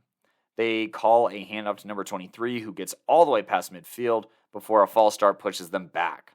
They then call a short handoff to Ramirez. Well, I thought it was short, but apparently it went for 10 yards. And then a run left here that picks up another nice chunk of yards. Number 67 for Roosevelt, I thought, was playing pretty impressively up front on the offensive line. I think that's junior offensive lineman Carter Hammond here, having himself a pretty good game. Now, on 3rd and 1, they call a handoff, and 31 picks up the first down and some. Hartson then exploits the cover 2 with a pass down the seam to number 4 for the score. That is the receiver Noah Lucero, the freshman stud here, newcomer of the year candidate. Go ahead and check out those polls on Twitter. But that would be Roosevelt's last touchdown of the game, 55-20. And I try to give Riverdale one last chance on this next drive to stay. But once they return it past midfield, they fumble and Roosevelt recovers. And I recover to my car and call it a night here, making that the end of this Roosevelt versus Riverdale Ridge game, where Roosevelt ends up winning by that final score of 55-20 here in the first round to face Green Mountain in the second round. Riverdale Ridge, obviously a lot to be happy about. A lot of key returners coming back next season. I'm looking at Bobby Jackson, wide receiver / corner. He is a junior. Isaiah Medina, the quarterback, is going to be back next year. I also think number 9 is an underclassman. Yep, that's sophomore, Diego Galvin. So they have some solid athletes that will be making a return. Number 21, Grayson Momans here. So I am Mari Lucero, who scored a touchdown in this game. So this was a very young team. This was a team that was in the playoffs for, like I said, the first time ever in their program history, their young program history. It took them 4 years to get here in a very competitive league. So I think that there's a lot to build off of for this season. Riverdale Ridge, I know that losing a playoff game is nothing to be excited about, but I don't think there's anything to hold your head on as far as this season goes. I think that there's a lot to be happy about. And Roosevelt, the defending state champs, as of right now, still going into round 2. They're trying to recapture their crown, and they have to go through a familiar foe from last season and roots to their championship appearance, and that is the number 1 seeded Green Mountain, who is, had plenty of time to lick their wounds since last season and is looking for the get back. But that'll do it for my Roosevelt versus Riverdale Ridge recap. Hello, beautiful people, and welcome to today's 3A Round 1 playoff recap of the matchup between the number 14 Discovery Canyon Campus High School Thunder and the number 3 Thompson Valley High School Eagles. And this one was awesome. Best game I've been to since that Severance Roosevelt game. I mean, all over the place. Everyone was firing on all cylinders. And really, it was just one crucial moment at the end in the fourth quarter that ended up deciding this matchup for the victor. So let's start this with Discovery Canyon side of this game, where Aiden Albane's kickoff went for 55 yards. Straight after that, we see that Victor Moore got a tackle, as did Jacob Youssef, before Ty Peters got a pass deflection. Josh Gentry also got his fingers on a pass before Peters got a tackle.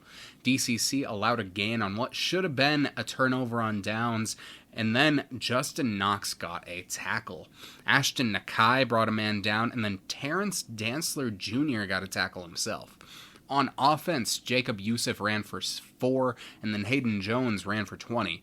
After a holding call, Jones pitched to Youssef for 7, and then Jones threw to Ty Peters for 10, before Youssef got hurt for a few plays.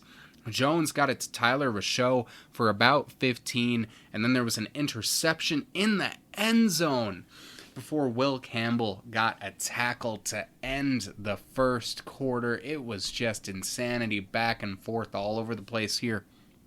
And then, in the second quarter, Isaiah Whittle got a tackle before Ty Peters forced an incompletion, which helped to force a punt. And after a false start, Jones threw to Ty for about 5, and then to Whittle for 7. Albane then hit a 30-yard field goal to make it 3-0 for DCC with 8:55 left. Dantzler Jr. got a tackle, as did Sam Kobayashi and then Jude Shuhaida. Nakai got one himself before Shuhaida shared one with Jason Kakal. Rousseau shared one with Youssef before the Thunder got called for an offsides penalty on 4th and 1, which was painful to watch. Kaylor McGuire got a pass deflection before Nakai and Devin Baker. I'm not sure if it's Devin or Devon, I'm sorry, but they got a tackle for loss to help force a punt. Following that, we see that Jones threw to Whittle for 6, but then the Thunder went 3 and out. Kobayashi got a tackle, and then Kakal did the same before Shuhaida got one, but the Thunder allowed a last-second touchdown here in the second quarter to go down 3-7 with 20.4 on the board. Baker ended up running for 10, but that was most of what Discovery Canyon did heading into halftime. In the third quarter, the Thunder allowed a sack and threw a pick, so Shuhaida got a tackle straight away. Youssef got a tackle for loss, and then Kobayashi brought a man down. Rousseau and Josh Gentry shared a tackle before Discovery Canyon allowed another touchdown, putting them down 3-14 with 7:53. After a false start, Jones threw to Gentry for 35 before running for 7 himself. Next up, we do find that Baker ran for 8 and then 4 more, and then 6 more, and then he punched in a touchdown to cut it down to 4 at 10-14 with 47.3 in the period. And then Benjamin Klaus got a tackle closing out the third before Shane Bidak got a tackle for loss. Nakai then forced a fumble, which was recovered by the offense, before Knox got a hurry, and then the Thunder forced a punt. Jones threw to Baker for 10 and then got it to Peters for about 20. Jones then got it to Baker again, this time for a touchdown on the right side. Barely got it in because a defender was coming for him, but Baker got it over the goal line, and this put Discovery Canyon up 17-14 with 5 minutes 10 seconds left. And I have some good news and I have some bad news about this next play. The good news is that Albane's kickoff went for 55 yards and Whittle got a tackle. The bad news is that the kickoff return was for 75 yards. And even though it was on the 20-yard line, the Thunder still had a chance to hold it in.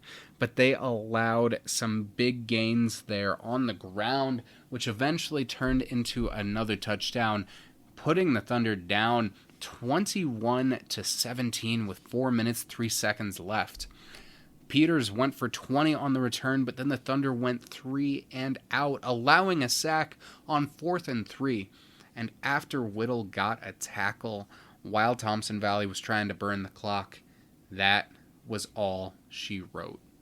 And I mean, goodness gracious, that was a game. Ups and downs, lefts and rights, and Discovery Canyon put up a hell of a fight. And on to the players who made this magic happen, starting with the defensive playmaker of the game for the Discovery Canyon Thunder, Ashton Nakai, who was all over the place in this one, and I mean that in the good way. Nakai got a large handful of tackles, a tackle for loss, and a forced fumble in this matchup. And I mean, the Eagles had a pretty hard time getting past him, and Nakai made sure he went out with a bang. And so, here's Nakai with his thoughts on his last time under the Friday Night Lights. Obviously, not the result that you wanted, but you were still out there making big plays regardless. You got your handful of tackles. You forced that fumble earlier on in the night. What were you seeing in the Thompson Valley offense that was allowing you to get those kinds of looks? Yeah, so the first half I didn't do that good. I wasn't really locked in. And in the second half, they were doing the same stuff, and that was their mistake. I mean, if they're going to do the same thing 2 halves in a row, Thunder football is not going to let that happen. So doing the same stuff, I read it perfectly, and I made the tackle. I made a couple other tackles along with my other linebackers. So they were just doing the same stuff over and over again. That's not going to work for Thunder football. We're going to recognize that immediately, and we're going to pounce on that.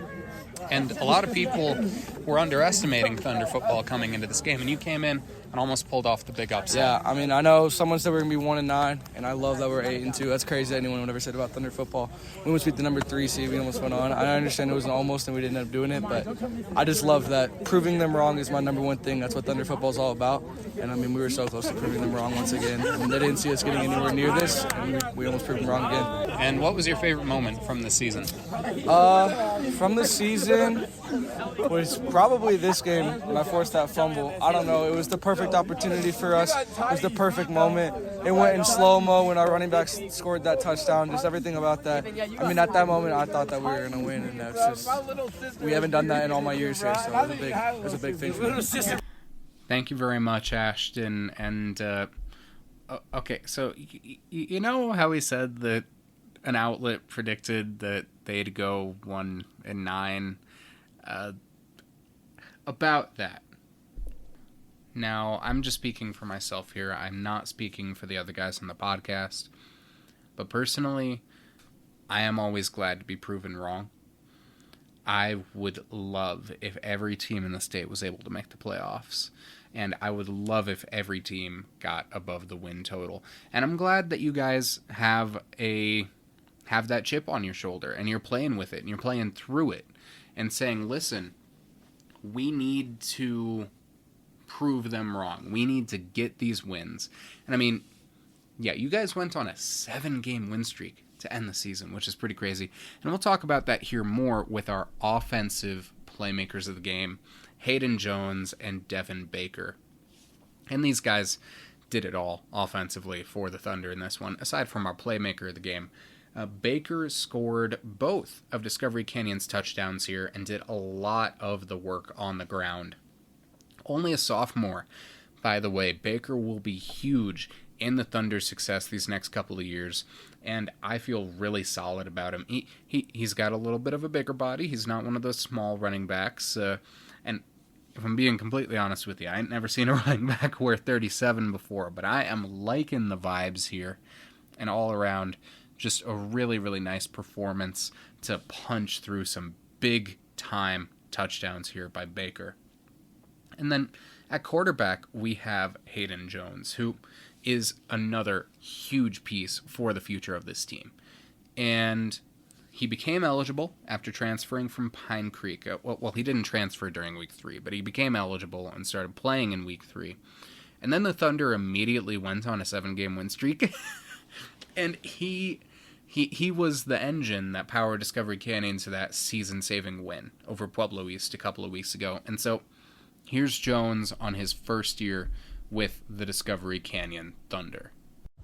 You guys came into this game the massive underdogs. You drove the 2.5 to 3 hours up here, depending on Denver traffic, of course. And you came in and you showed the state that you're not a team to mess with. And, I mean, you got a bunch of guys who are graduating, but you have a lot of players who still have plenty of time left. When you're looking into next year, what is going to be your guys' emphasis heading into the season? You know, we're just going to work hard, man. I mean, there's nothing else you really can do. You got to put this behind you. And, you know, we're going to head into the summer, a new team, new guys, but obviously some of the same guys. And we're just going to work our asses off. There's nothing else that we can do. We can't change tonight. We can learn from tonight and move forward with tonight. And we'll just go from there. And what was your favorite part of this season? That Pueblo East game, man. We were down 10 points, minute 30 left. They had their ball at the 2-yard line. We went 98 yards, 40 seconds, got the onside kick, and then scored with probably 15 seconds left. I mean, that's just – there's nothing like that. I mean, feeling. That really saved the season, didn't it? Yeah, it did. That was crazy. But, that was my best memory from the season. Very good. And who's the senior that you're gonna miss the most this year? Man, all of them.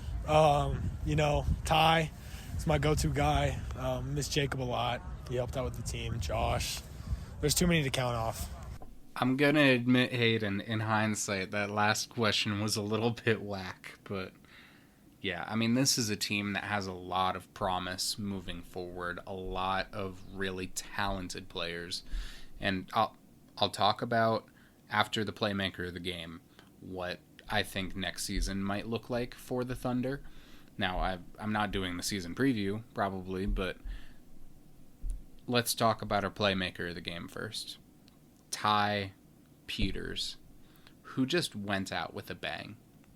He got, I want to say, 2 pass deflections, caught a whole hell of a lot of passes, and just the passion and energy that he was playing with was evident in every step that he took. And in my opinion, his leadership is going to be a large part of what Discovery Canyon is going to look like next year. And I'm not sure there are very many better players for what this team is and what, at least what I saw of their identity in this game. So here is Ty on the season and the last game of his high school career. When you're looking at tonight, you made a bunch of big plays on both sides of the ball, catching balls on both sides. And so when you're looking at what Thompson Valley's quarterback was doing tonight, what allowed you to get that type of coverage? I think you got that fast deflection earlier on in the game, and then what allowed you to get that type of look? I don't know. I mean, just practice, you know? I mean, you just rep it over and over again.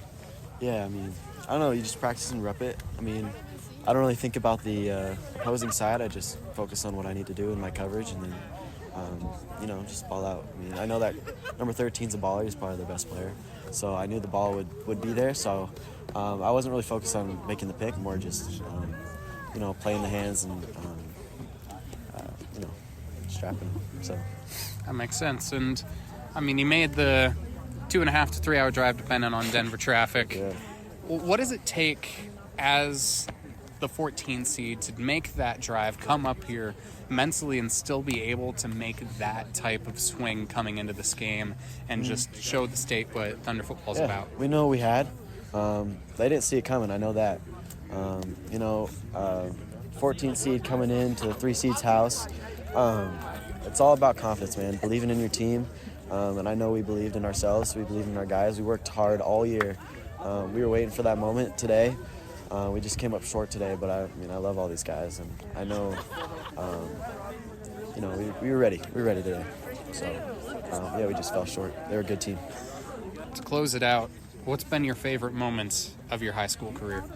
Pueblo East game.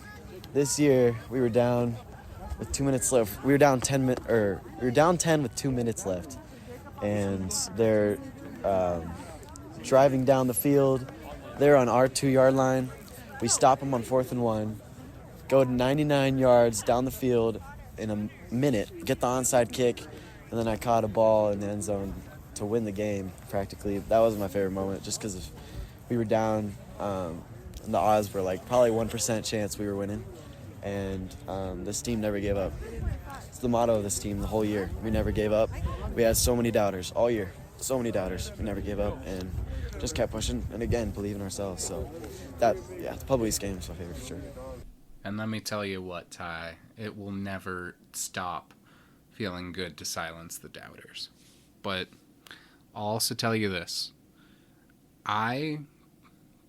Now, granted, this is based off of watching one game, but I have Discovery Canyon in my high tier 2, low tier 1 of contending next season. Because I'm thinking about what other teams around the state are losing and what this team has, not only on the field, but in their hearts. And I can't think of very many who are going to be better at this, knowing what I know right now. That can change, and I'll talk about this a little bit more later, but I can't rightfully say right now that I don't think Discovery Canyon won't be a top 6 team. They're going to have a good shot at winning state next year, and I hope I'll see you guys up at Canvas Stadium next season. But that's enough of Discovery Canyon, and onto a team who I think is going to be at the Thunderbolt this season, Thompson Valley, who started off this game with Christian Chase returning the kickoff for about 20 yards. Garrett Hendrickson then ran for 5, followed by Riley Suarez running for 8. On 3rd and 10, Riley threw to Marco LaPierre for 7, which led to what was a punt, but it went over LaPierre's head, and he ended up gaining a first down on the run that resulted. However, LaPierre had to punt a couple of downs later anyway, which ended up being a touchback. Owen Walsh got a tackle for loss, and then CJ James got a tackle before Seth Castle and Josiah Manu shared one.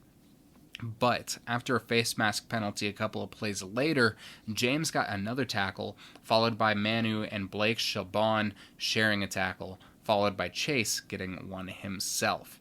Castle got one, and then LaPierre deflected a pass in the end zone before getting a pick on what could have been a touchdown 5 yards deep in his own end zone.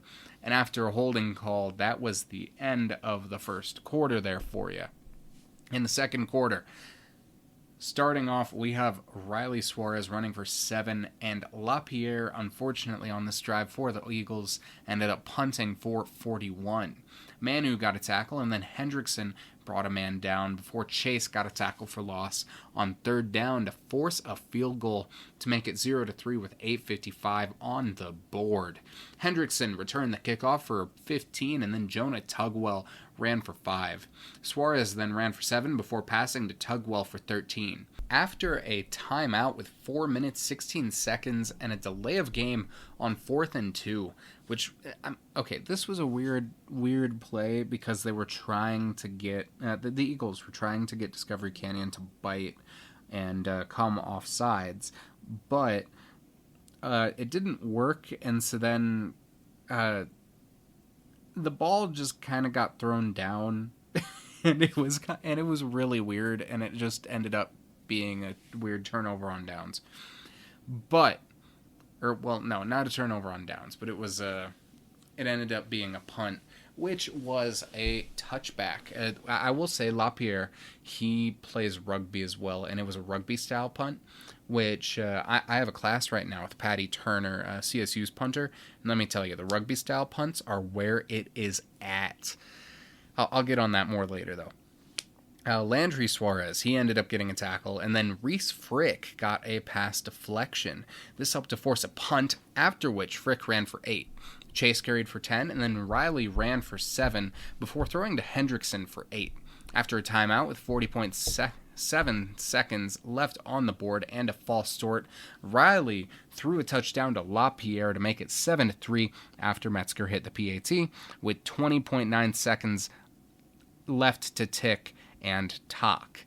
LaPierre got the tackle on the kickoff return, while James got a sack and Walsh got a pass deflection heading into halftime. In the third quarter, Metzger's kickoff was a touchback, and then Ryan Case got a sack. Hendrickson then got an interception where he toe-tapped that thing to keep it in, and everyone but him and the receiver thought that the receiver caught it. LaPierre ran for 6, and then Frick ran for 6 himself before Riley threw to LaPierre for 6 again, and then to the exact same target for a 25-yard touchdown to put the Eagles up 14-3 with 7:53 left. After another touchback, Landry got a tackle for loss, and then James got a tackle before Walsh got one himself. Landry then headed a group tackle for loss before James got another one, and Thompson Valley allowed a touchdown after that, though, making it only 14-10 with 47.3 seconds left. Hendrickson then went for 15 on the kickoff return to end the quarter. In the fourth quarter, Landry got a tackle, and then James did the same before LaPierre brought a man down. Castle also got a tackle there, but the Eagles allowed a touchdown with 5 minutes 30 seconds left to go down 14-17. I know that was quick. These teams ran a lot, so that clock was getting burned like money in a movie with really obvious metaphors about, well, money.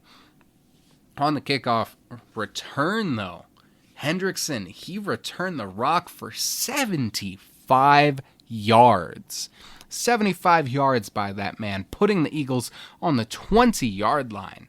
Riley, he ended up running for about 13 yards, and then he ended up punching in a touchdown with 4 minutes 3 seconds on the board to make it a 21-17 game. Landry got a tackle, and then Hendrickson forced a fumble inside the 30 that was recovered by the offense, and then Dane Gray on 4th and 3 got a huge sack with 2 minutes left that finalized this game. The Eagles got a first down off of Riley Suarez running, and then took the knee to get the game with the victory formation. Let me tell you, this game was insane. At a certain level, you kind of had to be there, but it was so much fun. I think it was the closest game of the playoffs that night. And so, on to some of the guys that made this happen. I'm going to start with our defensive playmaker of the game, Dane Gray. And I will say, it is not often you can say that you got a game-winning sack. Of course, one happened the day after down at TCA in Delta, but it's not often you can say it. But that is exactly what Gray did.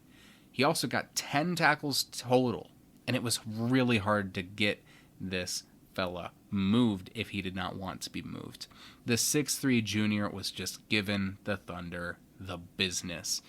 And honestly, of the teams that I have seen in 3A, physically, just size-wise, and Gray is a big part of this, this is the only team that I've seen that even close to matches up with Green Mountain. And so, that's for later on in the playoffs, but here is Gray on this matchup and next week against Northfield. You had yourself a pretty tough matchup tonight in terms of the offensive line for Discovery Canyon, especially with that Jude Shuhaida kid. Yes, sir. But what were you seeing, especially in that play where you got the game-saving sack, which not many people can say they have? What did you see on that play that allowed you to get that clutch save? So I think it was mostly just me trusting my gut and going to the inside gap because I had an outside technique, so I basically didn't do my job, but I saw him fold in, and I saw a huge gap from the tackle and the guard setting out, so I took the opportunity to just go take it. That makes sense. And outside of that, because that's obviously like the moment of the night, what was your favorite moment from tonight's game? I think making adjustments at halftime was definitely huge for us, and then coming right out at halftime and just getting that nice defensive set to get us the ball back. I don't think we didn't score on it, right? No, so didn't score, but it definitely set the tone for the next half, the entire next half. And we love ourselves somebody who is willing to, Dane just straight up admitted, yeah, I didn't do my job there, but it ended up working out. Which, sometimes that's the way sports go. And also, looking at it, one of the main things that stuck out to me is, setting the tone. And really, that's what Thompson Valley needed to do in that second half, because that first half, they were dead. Well, not dead, but they weren't what I have seen them be.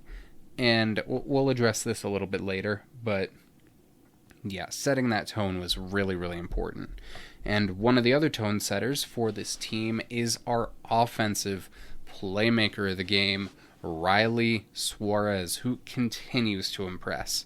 He is the heartbeat of the squad, and the Eagles will go as far as he takes them. He had, I want to say, about 80 passing yards. He had 2 passing touchdowns, just shy of a 100-yard game. I want to say 95 rushing yards off the top of my head. I closed the tab on my computer with the stats, but he all around just had a really solid game. And he came up in some of the biggest moments and kept the Eagles in it when they very easily could have lost a step. And so here's Suarez on this matchup. So, Riley, since the last time I saw you, you've kept on keeping on, ended up winning the first league championship since my mom was born, actually, 1980. How did that moment feel to bring yourself into the playoffs here? Great. I mean, we've played three championship level games in a row here against Roosevelt, Resurrection Christian, and then now obviously Discovery Canyon. So putting on for the school is great. I mean, I think this is the largest turnout I've seen in a while, and it's great to have the community interested in Thompson Valley football, so it's huge. And arguably, with Loveland losing tonight, you guys are the best team in Loveland left. So when you're looking at the path forward, next week you're going to be going up against two all-state quality linebackers in Dylan Anderson and Jack Easterly. What are you going to do to attack around those two fellas? Honestly, I think I trust my guys. I don't think I know that they're great players, but I like my guys.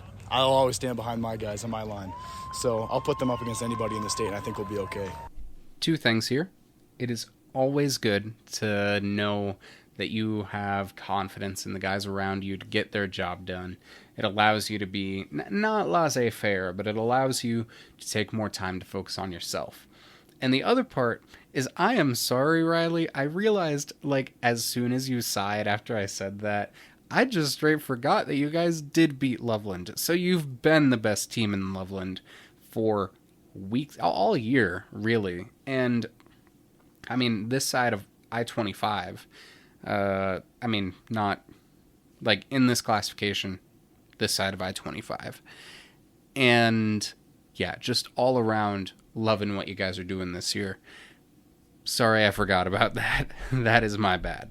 But now we have our playmakers of the game, Garrett Hendrickson and DeMarco LaPierre. Both of these guys are really good nights on both sides of the ball.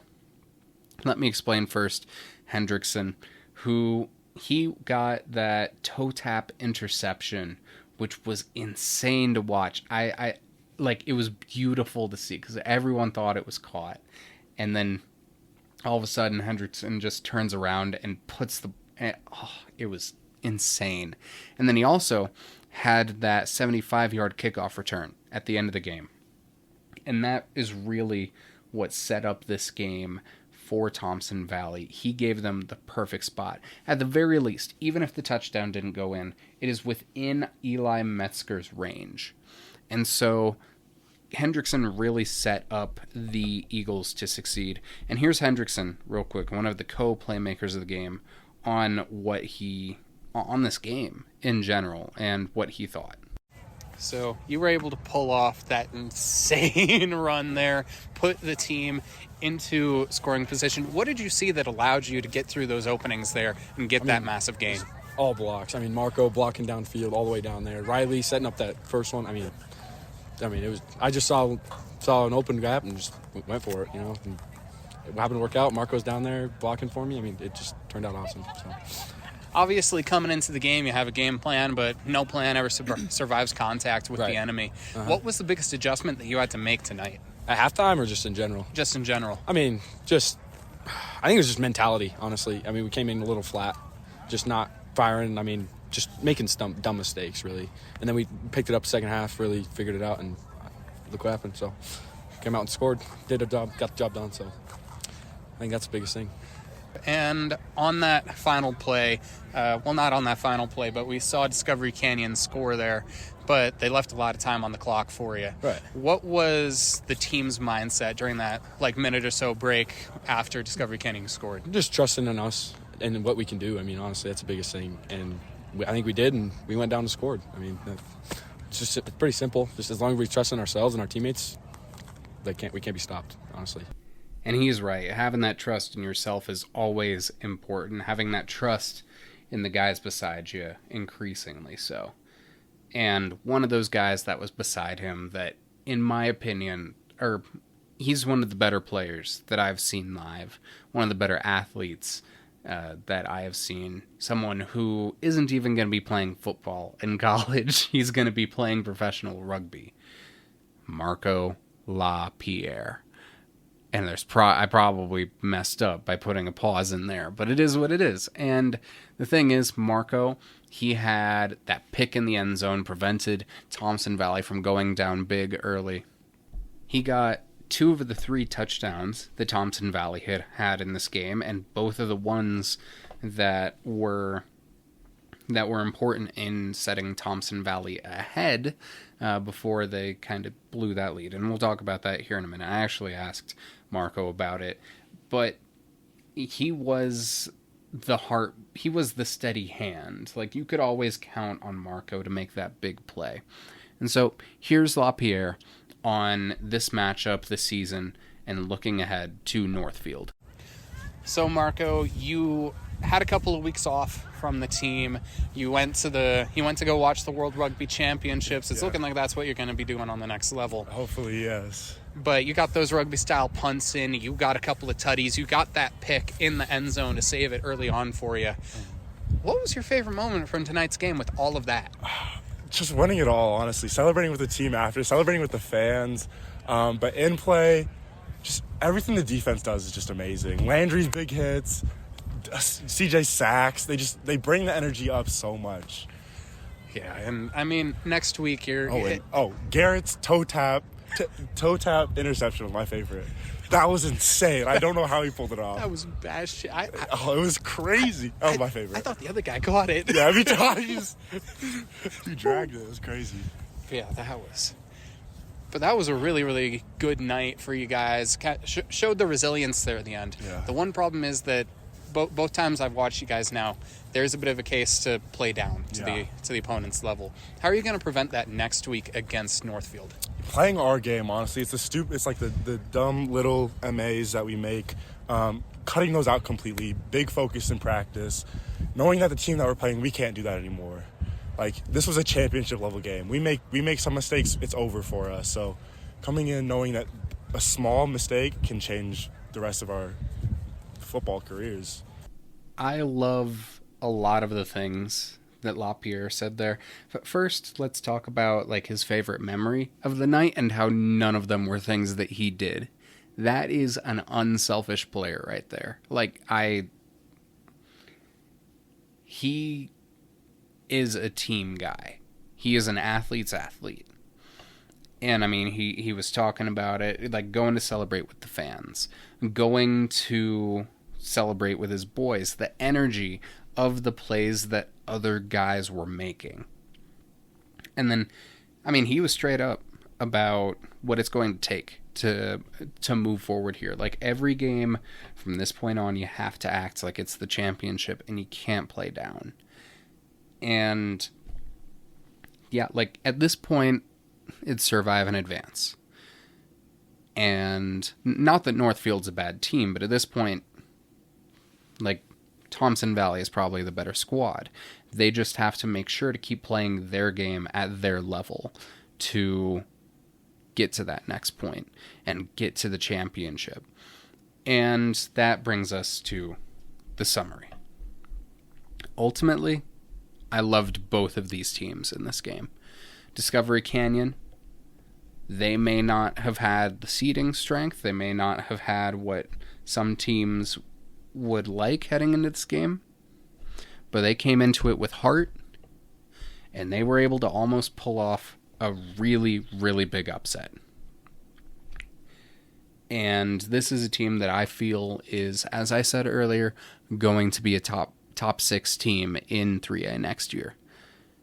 And Thompson Valley, on the other hand, I'll say it. I didn't have them as highly ranked as they should have been heading into the year. But this is a team that this is their shot. They can, I like what Coach Steele is doing. And I feel like this is a really good opportunity for this team.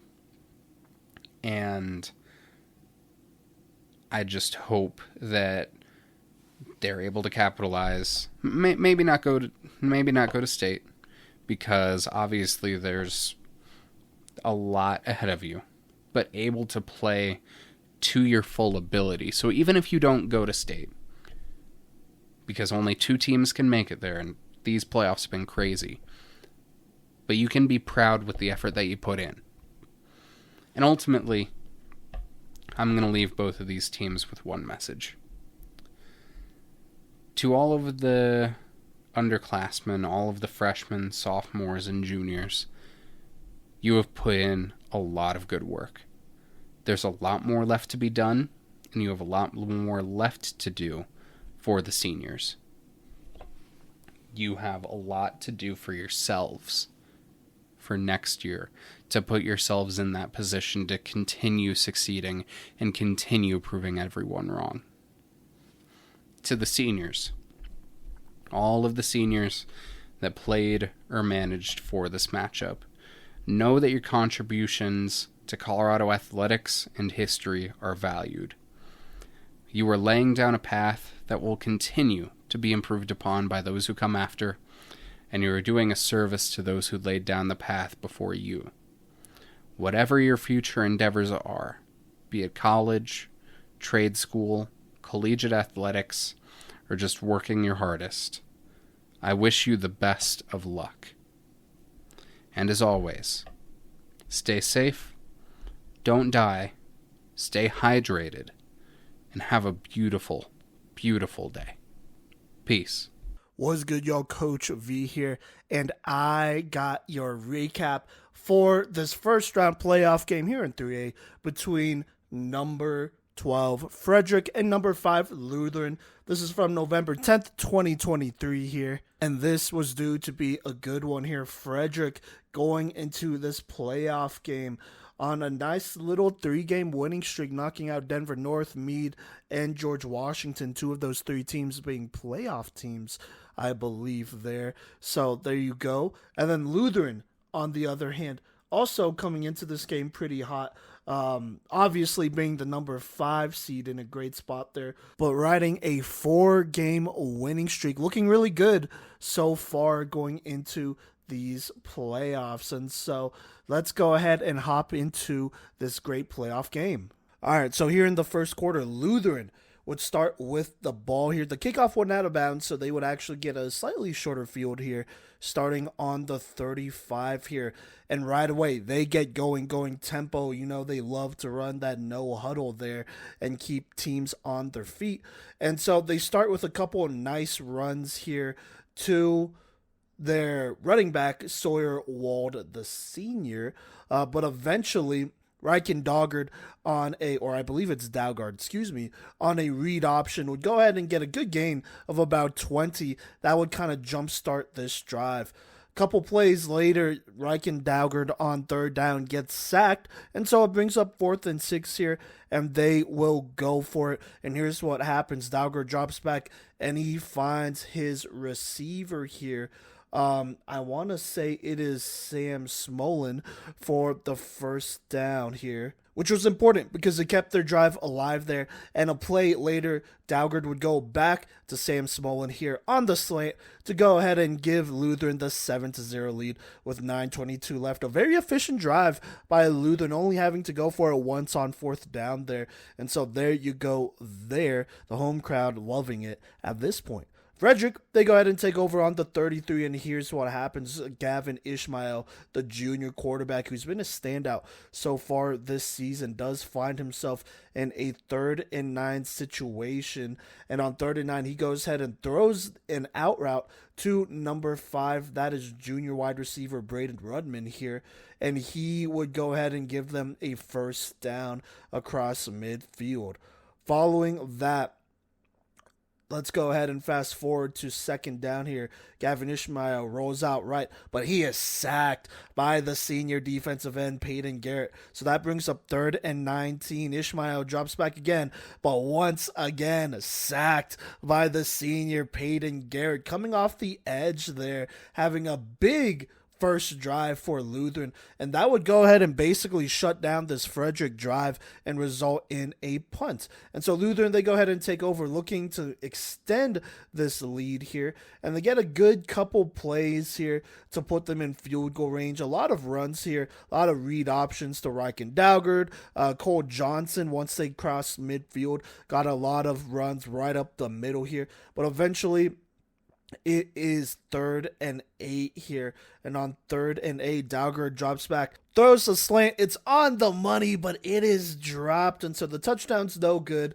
And so here we go. It's 4th down. Sam Smolin, they go ahead and get him out there along with the field goal unit. And he knocks out a 30-yard field goal, 30-ish yard field goal to make it 10-0 with about 3 minutes left here in the first quarter. Now, Frederick not wanting to get too far behind here, knowing that their best chance of winning this thing is in a shootout, gotta get something going. And so let's go to 3rd and 4 here. Gavin Ishmael rolls out left, and he finds a wide open receiver on a pretty deep out route here, or maybe he just ran so that it looked like a pretty deep out route here, but he finds number 24, that's Sonny Del Pizzo, wide open for a big time gain. That would go for about 20 plus ish yards there. The pass was slightly underthrown because he was under pressure, so he just caught it and fell down, so no yards after the catch, but that does put them on the 44 just about. After an incompletion, Frederick, they go ahead and run a very interesting play here. Gavin Ishmael drops back a little, and they let a defensive end, they let the right edge rusher come free here. And so it looks like some sort of option play. And on this play, Ishmael, he goes ahead and pitches it forward to Tristan Dean, who is running across the line of scrimmage here. And he goes ahead and he takes this to the house for a Frederick touchdown to go ahead and make it a 10-7 lead for Lutheran here. Still though, Frederick gets on the board with about a minute, 52 seconds left here in the first quarter. Now Lutheran, they look to continue to apply pressure here, and so that is what they do. They get the ball, and on, I guess, the second play of this drive, I should say, they go ahead and call a little RPO here, and so Dalgard, he drops back and he throws the slant to number 10, Jameson Wichman, I believe, the 6'2 senior, who gets them across midfield on a pretty big gain here. Following that, they basically just hand it off to Cole Johnson here, and the last play of this drive is a handoff right up the middle to Cole Johnson, who basically walks into the end zone untouched, 20 yards just about on that touchdown run, as there was great blocking by this Lutheran offensive line. And so just like that, Lutheran takes the 17-7 lead. Now let's go ahead and fast forward to the second quarter here. Things are not going great for Frederick. They're trying to get something going, but unfortunately, it is 3rd and 10 here. And here's what happens. On 3rd and 10, Gavin Ishmael trying to make something happen. Looks and looks and looks. Eventually, he just scrambles, and he gets the first down there. That continues to extend this drive for Frederick here. Following that, they get a pretty big run here, but this one's brought back because of a holding penalty. So now it's 1st and 20 on first down. They go ahead, or Ishmael goes ahead and checks it down to number 11 here. That is Kamarly Davey, but he is stopped actually short of the line. So this goes, unfortunately, for a loss, making it 2nd and 12. Following that, Ishmael, he drops back, and he is sacked, not by Peyton Garrett, but this time Landon Mrochek here, the defensive tackle for them. So now it's like 3rd and 30. On 3rd and 30, there's not much he could do. He drops back. He's looking for a receiver. Eventually, the pressure gets there, and he's forced to throw it away. And so Lutheran, they go ahead, and it looks like that they're going to get the ball back. But this is kind of where things get a little bit interesting here, because Frederick calls a fake punt run on 4th and 30, and they get 2 yards. So not only did they not get the first down, but they are basically starting 2 yards away from where they were. So I don't know why they did that. It didn't look like a broken play. It looked pretty designed here. So, yeah, I just don't know. But Lutheran, they have great field position here. They take over on the 40, basically. And here is what happens. They go ahead and hand off the ball here, looking to use more of this clock a couple of times here, getting Cole Johnson the ball, getting their freshman here. That is, I want to say Holdridge, Evan Holdridge, the ball as well. But it would eventually bring up a 3rd and 10 here, as they would just kind of get stuffed. Not much going on here. Or sorry, not a 3rd and 10, 3rd and 7 here. But not much is going on. They would run it right to Holdridge. He would get about a couple yards, but they would basically go 3 and out here. On 4th down, originally it looked like they were going for it, but a delay of game would make it 4th and 10, and so it would eventually be a 3 and out. And so Frederick, they take over despite the bad mistake here with about 8 minutes left on the 35 here. But they don't get much success either. They would also go 3 and out trying to run the ball, and Lutheran just played it extremely well. Lutheran would get the ball back with about 6 minutes, 48 seconds left here in the second quarter on the 41-yard line. After the first play here, they would go ahead and hand it off to Sawyerwald. He would get them a nice 7, and then they would call another RPO here, and that's when Reichendaugert finds a wide open fellow senior wide receiver here, Ben Herbick, who makes it 24-7. Now, Frederick, they are not done here. They take over on the 35, and here's what happens here after a Gavin Ishmael run goes for 9. Ishmael drops back, and he throws it deep down the right sideline to one of his favorite receivers here, fellow junior Jezreel. Excuse me if I'm saying that wrong, but Jezreel Palma, who just burns his corner, and he wouldn't quite score, but he would put them on the 2. Wouldn't matter, though, as Ishmael on the quarterback dive would go ahead and put it in, and that would cut the lead to about 10 points, making it 24-14. Now, Lutheran tries to get something going here, continuing to put on pressure. They hand it off to Sawyerwald. He gets a pretty nice run here, but then he fumbles, and Frederick takes over on the 50. But a couple plays later, Gavin Ishmael, he's running a speed option here. He pitches it. It looks like the running back just kind of drops it here. And so that's a fumble, and that's recovered by number 77 of Lutheran. That's Keaton Raymond. And so that mistake basically doesn't count. Lutheran just takes over on the 42 with 3 minutes, 30 seconds left here in the second quarter. But the first play of this drive, here is what happens. Reichendaugert drops back. He's waiting. He eventually throws the post route to big number 18. That is Jack Weslowski, I want to say. Excuse me if I'm saying that wrong, but the big 6'3", 200-pound receiver catches this one. Doesn't quite head top the corner, but the corner got lost in there, and he takes it 40-plus yards to the house to make it a 31-14 Lutheran lead as they begin to basically pull away here. Now, Frederick not quite out of it, but obviously needing a score. Here is what happens.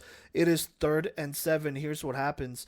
Gavin Ishmael drops back, and he goes back to Jezreel Palma here down the right sideline. Again, almost an identical play here. And once again, he burns the corner, and he puts them on the 22-yard line here. That is a huge play there for Frederick. But it continues. After a quick delay of game, it's 1st and 15 here.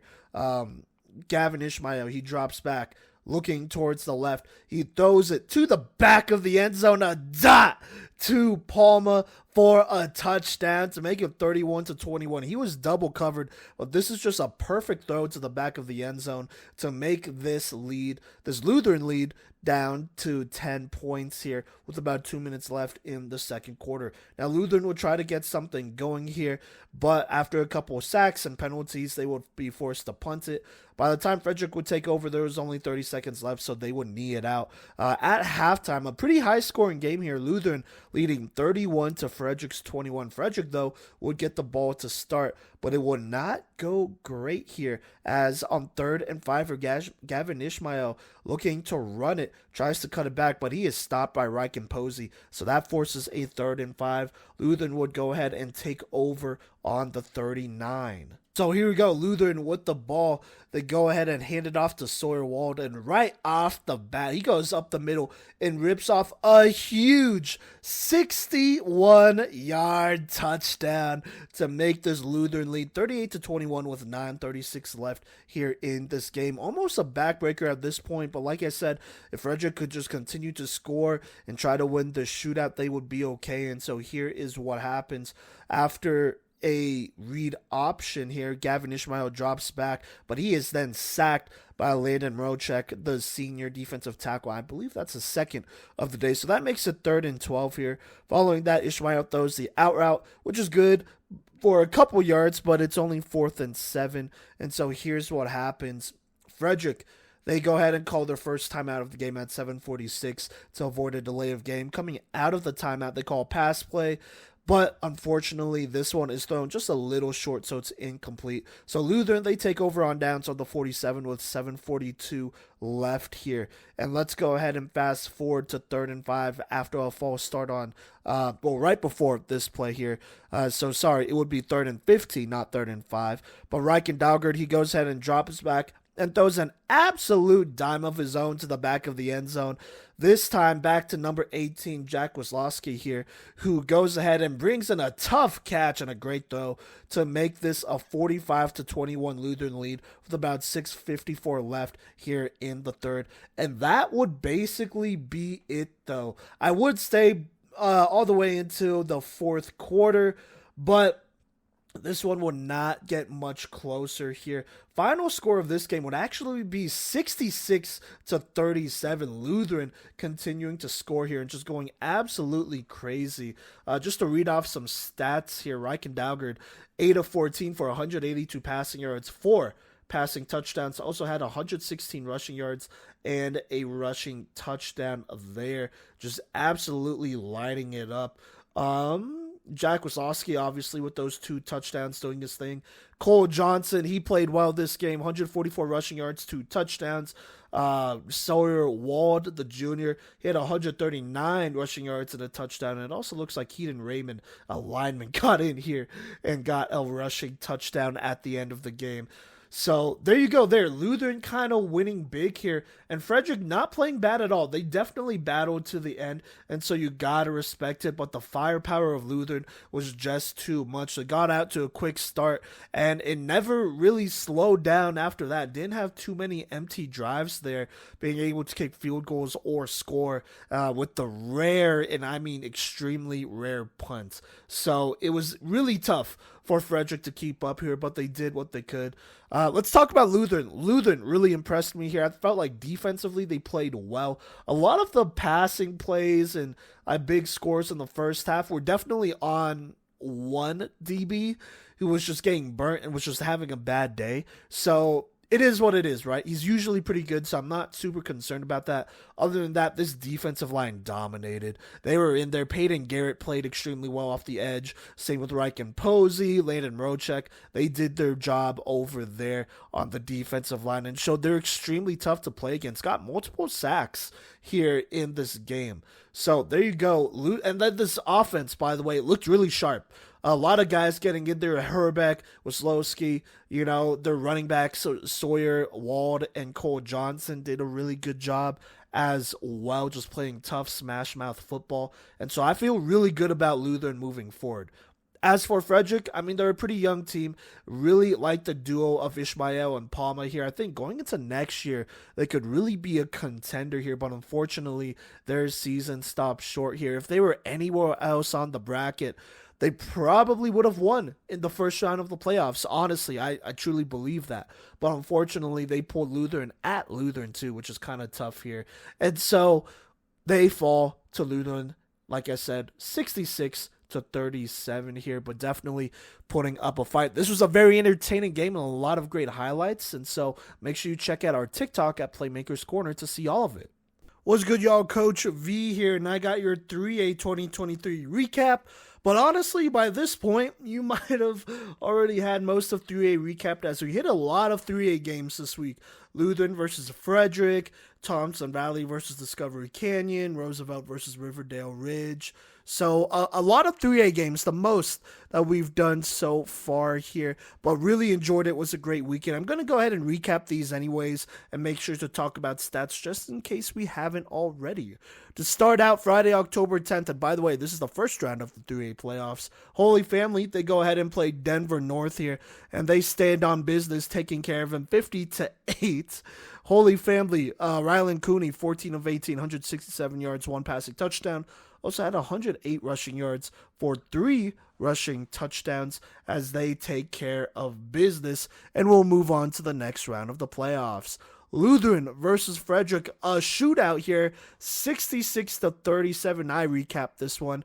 Reichen Dalgard here playing really well. 8 of 14, 182 passing yards, 4 passing touchdowns. Also had 116 rushing yards and a rushing touchdown there. But the run game was looking really good here. They ran for a total of 433 rushing yards and 5 touchdowns. Cole Johnson having 144 and 2. Sawyer Wald having 139 and 1 there.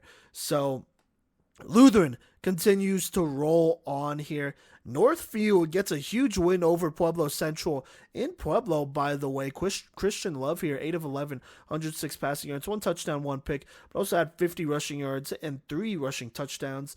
Xavier Chinith here, the sophomore running back, added on a solid 194 rushing yards and 2 rushing touchdowns as they take down Pueblo Central. And this was a little bit of a controversial one. You know, one of their best players did get kicked out, and there were some very interesting allegations that they made. And all I'm going to say is that I definitely side with him, and the refs, they got to do better. Got to protect these players a little bit better here. You can't let it get to that point. So that's all I'm going to say about that right now. Let's go ahead and move on here. Thompson Valley plays Discovery Canyon, and Thompson Valley kind of squeaks a close one out over DCC here, avoiding the upset. Riley Suarez, 9 of 15, 85 passing yards, 2 passing touchdowns, adding on another 95 rushing yards and a rushing touchdown, counting for all their touchdowns here as they go ahead and move on to the next round. Roosevelt versus Riverdale Ridge. Cody was at this game here. Roosevelt wins big, 55-20. Bronco Hartson, 8 of 11, 144 passing yards, 2 touchdowns, also 188 rushing yards and 3 rushing touchdowns. But Xavier Ramirez X had 250 rushing yards. You heard that right, 250 and 2 touchdowns in a playoff game. Roosevelt obviously winning this one pretty comfortably here, 55-20. Moving on to the Saturday slate of games, we still had some good ones here. Meade went to Durango, and Durango would pull out a very close game here. A passing touchdown in the last 2 minutes of this game would give Durango the 31-27 lead over Meade, and that would be basically the game winner at that point, as that would be the final score. Durango winning this one 31-27 thanks to Tyler Harms. He won 23 of 37, 280 passing yards, 4 touchdowns, including the one he threw to win this game, and an interception. He also had 97 rushing yards to add on. He was their lead passer and rusher. Through the air, though, I think it's Loudon Grimes. He had 7 receptions, 119 receiving yards, and a touchdown. And then Peyton Dyke, the junior, had 9 receptions, 99 yards, and 2 touchdowns in this great game. But Durango survives at home thanks to the heroics of Tyler Harms. Moving on here, Lewis Palmer plays Resurrection Christian, and they upset them, beating them 28-21 here, which was a lot of our predictions, actually. We predicted the score correctly, just going the other way. Now, at halftime, it was 14-13. Lewis Palmer with the lead here. But eventually here, Resurrection Christian, with 9 minutes left in the fourth quarter, Grant Appleby would rip off a 41-yard touchdown to take the lead. And they would also get the 2-point conversion, Appleby, on that to take the 21-14 lead. Now, Lewis Palmer would get a big 65-yard rushing touchdown from Kenton Kenley here. That would tie this game up at 21-21 with 8 minutes to go. Now, the next score would come quite a bit later here. It would come in here with about 3 minutes left. Kenton Kenley would cap off a long drive with a 3-yard rushing touchdown to make it 28-21. From there, Lewis Palmer's defense would stand strong here and get a huge stop. They would actually get a big interception. That would come from Bryant Wainwright to give Lewis Palmer the ball and basically end this game here. So there you go there. that would be the end of that. Lewis Palmer winning a good one, 28-21. Kenton Kenley getting those 2 touchdowns in the fourth quarter to put them up and keep their playoff hopes alive here. This is the first playoff win for Lewis Palmer in an extremely long amount of time. I believe this was their first playoff game in about 5 years, so definitely longer than 5 years, longer than we've done the podcast. So there you go there. Green Mountain, they take care of business against Glenwood Springs, though, 52-7 here. Blake Westland, 8 of 10, passing the ball kind of a bit here. 8 of 10 for 142 yards and 2 touchdowns. Also added on 59 rushing yards and a touchdown in this effort as Green Mountain continues to roll. 300 total yards and 5 touchdowns there on the ground. So there you go. That'll wrap up your 3A 2023 Round 1 playoff recap. What's good, y'all? Coach V here, and I got your Round 2 3A predictions for this 2023 postseason. A lot of great games in this first week here, but it continues in the quarterfinals. Let's go ahead and hop into it, starting with Green Mountain versus Roosevelt. Let's see what Gino has to say. He is going to predict Green Mountain winning this one. He says if there's anybody that is capable of a possible upset on Green Mountain, it's Roosevelt. Both teams have made recent deep runs in the playoffs and are both capable of a championship, but I don't think Green Mountain will go out just yet. I think Green Mountain will win 31-21. Gideon is going to go with Green Mountain as well. He says, as much as I love the Rough Riders, this side of the bracket is who gets a Final Four banner. So he's going Green Mountain there. Cody is also going Green Mountain. He said, the Rams' dominance have been nothing short of absurd, and they have got to be licking their chops for this opportunity since Roosevelt knocked them out last season on their way to the state championship, and Green Mountain has the talent, coaching, and drive for the get back.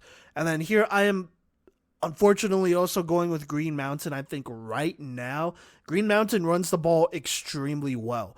And that makes me nervous because Roosevelt's run defense hasn't been great so far this season. And so that makes me nervous. Add on a pretty good Green Mountain defense that'll challenge, Bronco Hartson, Xavier Ramirez a lot more than Riverdale Ridge did. And that's a matchup that makes me nervous, man. It just does. Now, Gino, I think, said it best. Roosevelt is a team that is capable of an upset of Green Mountain, if any, right? I don't know. At this point, I'm just not sure. I just don't know if they can go get it done right here. It makes me nervous. It definitely makes me nervous. And so I'm going to have to go with Green Mountain here. I think their strengths just stack up better against Roosevelt. Plus, this isn't only a team that could run it. They can pass it a little bit as well. And so look out for that too. Moving on, we have Lutheran going to Durango, it looks like, to go play them on Saturday. Let's go down the line here. Gino says he's going with Lutheran. I love Durango's defense, especially the secondary, so I think they actually match up well against this powerhouse Lutheran offense. I don't think they will be able to stop the Red Hot Lions from rolling through, so I think this one will end in a shootout at 37-28 with Lutheran on top. Gideon is going with Durango. He says, I know that the Demons barely survived Meade, but hear me out. Lehigh has to go to Durango. The Demons are coming off a 21-0 run in the last 18 minutes of games they've played. They displayed weakness, but they also showed the strength of a team who has been here before. Cody is going with Lutheran. 66 points in a playoff game is insane, and these teams operate at completely different places, with Lutheran a bit more convincing to me in how much conviction they have to do so. And that leaves me, and I'm actually also going to go with Lutheran here. Look, this is going to be a tough game, no doubt about it. This will be one of the toughest games of the season ever for Lutheran. But there's one team that has beat Durango in Durango here in the last couple years, in a Colorado team that is, and that's Lutheran. They did it last year in the semis to go to state. And so right now, I just really like Lutheran. I'm going to have to go with them. Their offense and defense are both better than Meade. If Durango could win barely against Meade, then I don't know. Maybe there are some red flags there, but maybe they figure it out and they win at home. I think that's probably the most likely outcome, but I'm going to go against the grain here and go with Lutheran. I like their defense. They got some good edge rushers, a good defensive line that'll, they played a good quarterback in Gavin Ishmael, so I think they're ready for this here. And I think that's going to really translate in them playing Tyler Harms, who is also a very good quarterback as well. So I really like Lutheran, and I'm going to go with them. So that's 3 for Lutheran and 1 for Durango. Moving on, we have Thompson Valley hosting Northfield. Gino says Thompson Valley. Thompson Valley scared us a bit last week against a budding Discovery Canyon squad, but I still think they get this win over Northfield. This is a defense that can definitely give Northfield a hard time, so I got Thompson Valley winning 30-14. Gideon is also going with Thompson Valley. He said the Eagles are my second place team for a reason.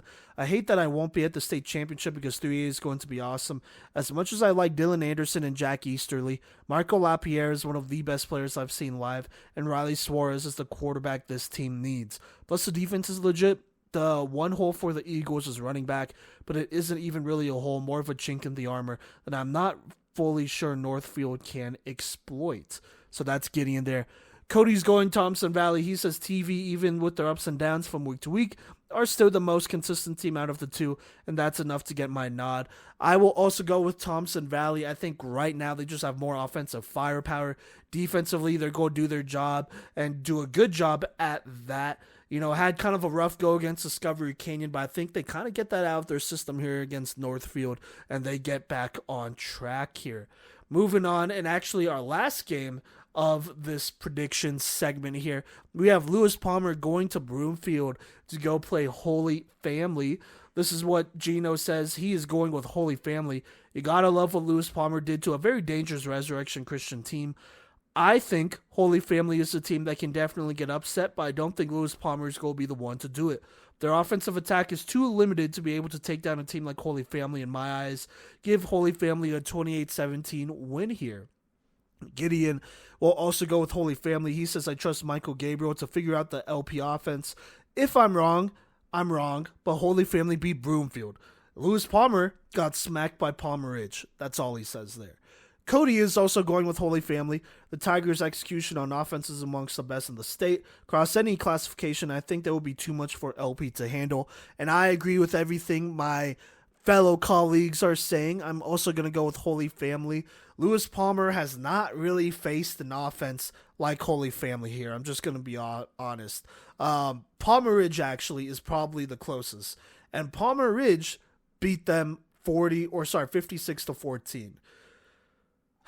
So I just don't know, right? Resurrection Christian, they're kind of built similarly to Lewis Palmer, so I saw that one being close anyways, you know, but right here against Holy Family, you're going to have to play good defense, and then offensively, you can't have too many mistakes, right? Got to control the ball. You got to score, you know, as much as you can here, and just, I just don't know. I just don't think that Lewis Palmer could score at a high enough clip to keep up with Holy Family, or that the defense could stop Holy Family's offense. So there you go there. We're all going with Holy Family, but we'll see. This could definitely be a game where they just control the pace of the whole thing from the beginning, and that's that, right? But we will just have to see what will happen. Either way, should be a fun last week of the playoffs here for 3A. Next week, we won't be able to go to any 3A semifinal games because we will be at the 1A and 2A state championships, so there is that. But, you know, best of luck to all the teams out there, and we look forward to seeing them at state. Obviously, you want a trainer who can make you stronger and faster with the work you put in, but what about a trainer who can help you rehab and recover like the pros? Look no further than Junkyard Training, that not only offers specific strength and speed training, but also offers a plethora of recovery and rehab techniques like cryo, cupping, recovery boots, and so much more. Learn more today by visiting junkyardtraining.net or call 303-521-7594. Once again, visit junkyardtraining.net or call 303-521-7594 and get started today. All right. Thank you, Junkyard Training, and thank you to all of our other hosts for the games that they've recapped. Be sure to listen to all those. Lots of 2A and 3A action here. I think I actually got to see the highest classification game out of anyone when I traveled to Littleton Public School Stadium on Saturday morning. That was for the Heritage Eagles, the 8-seeded Eagles, to host the 9-seeded Golden Demons here. So let's go ahead and jump into it and talk about Golden, who has the ball to start. They start from their own 20-yard line and call a quick play-action bubble left to number 7, listed on the roster as Ethan Bonafide, I want to say, who sheds a tackle and rushes ahead for a first down to the 38-yard line. There's then a tackle made by number 37 and 34 of Heritage that, keeps this gain short, but then they hand off to number 2, who hits the hole and picks up a first down. On the next play, number 5 of Heritage, Diego Reyes here, makes a great play on a quick swing pass to meet it barely past the line of scrimmage. But they dial it right back up to number 7, who makes a defender miss before 46 comes and cleans up, but only after a first down. On the next play, Golden calls a play-action roll right, but then they throw it back left to Luke Chevalier, who runs down the field and has room and will score. The PAT, however, is no good, and so Golden will only lead 6-0, but early here in the first quarter. Heritage to start with a run for a nice gain, and then the next handoff to number 27 does pick up a first down on the handoff that is listed on the roster. Well, man, these numbers might be a little backwards here. I'm assuming that might actually be number 29 then on the handoff. But anyways, on the next play, number 25 of Golden makes a tackle for loss. That is Anton McCray, the senior linebacker / safety. But another quick pitch to the right gains about 8 yards. But the cornerback makes a great tackle on the line of scrimmage. And on fourth down, Heritage false starts and will be forced to punt. So Golden here, having scored on their opening drive and now forced Heritage to punt, is feeling themselves, and they throw over the middle, but it's a little bit behind and not brought in. On second down, they dial up a handoff up the middle for 5 yards, and then on third down, number 5 for Heritage, Diego, makes a great tackle in the flats short of the first down, and the Demons will punt. Heritage will start their next drive from their own 28-yard line, gain about 4 yards, and then on the next play, gain another 4 yards here to set up 3rd and 2. They do get the Demons to jump, and the Eagles will get a free first down. After of which they call a short run and then a quarterback keeper that is absolutely clobbered by multiple Demons, setting up 3rd and 9. They do find number 17, Chris Kidd, on a quick hitch, who gets upfield really quickly and picks up a first down.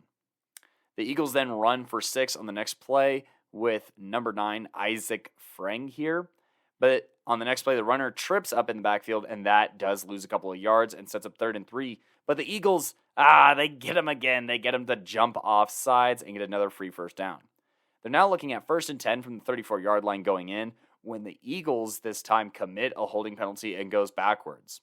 But it doesn't matter if it's from the 34, the 44, the 43, because Rossner finds Chris Kidd over the middle for the touchdown, making a tough catch in traffic, and the Eagles will convert on the PAT, making it 7-6 with about a minute left in the first.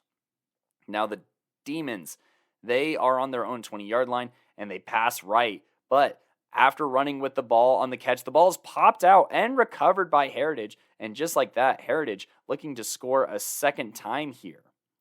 The Eagles do have the ball on the 29-yard line going in, but there's 2 short runs that will take us out of the first quarter, and when we come back, Heritage is on the 25, having only picked up 4 yards to end the first and to start the second.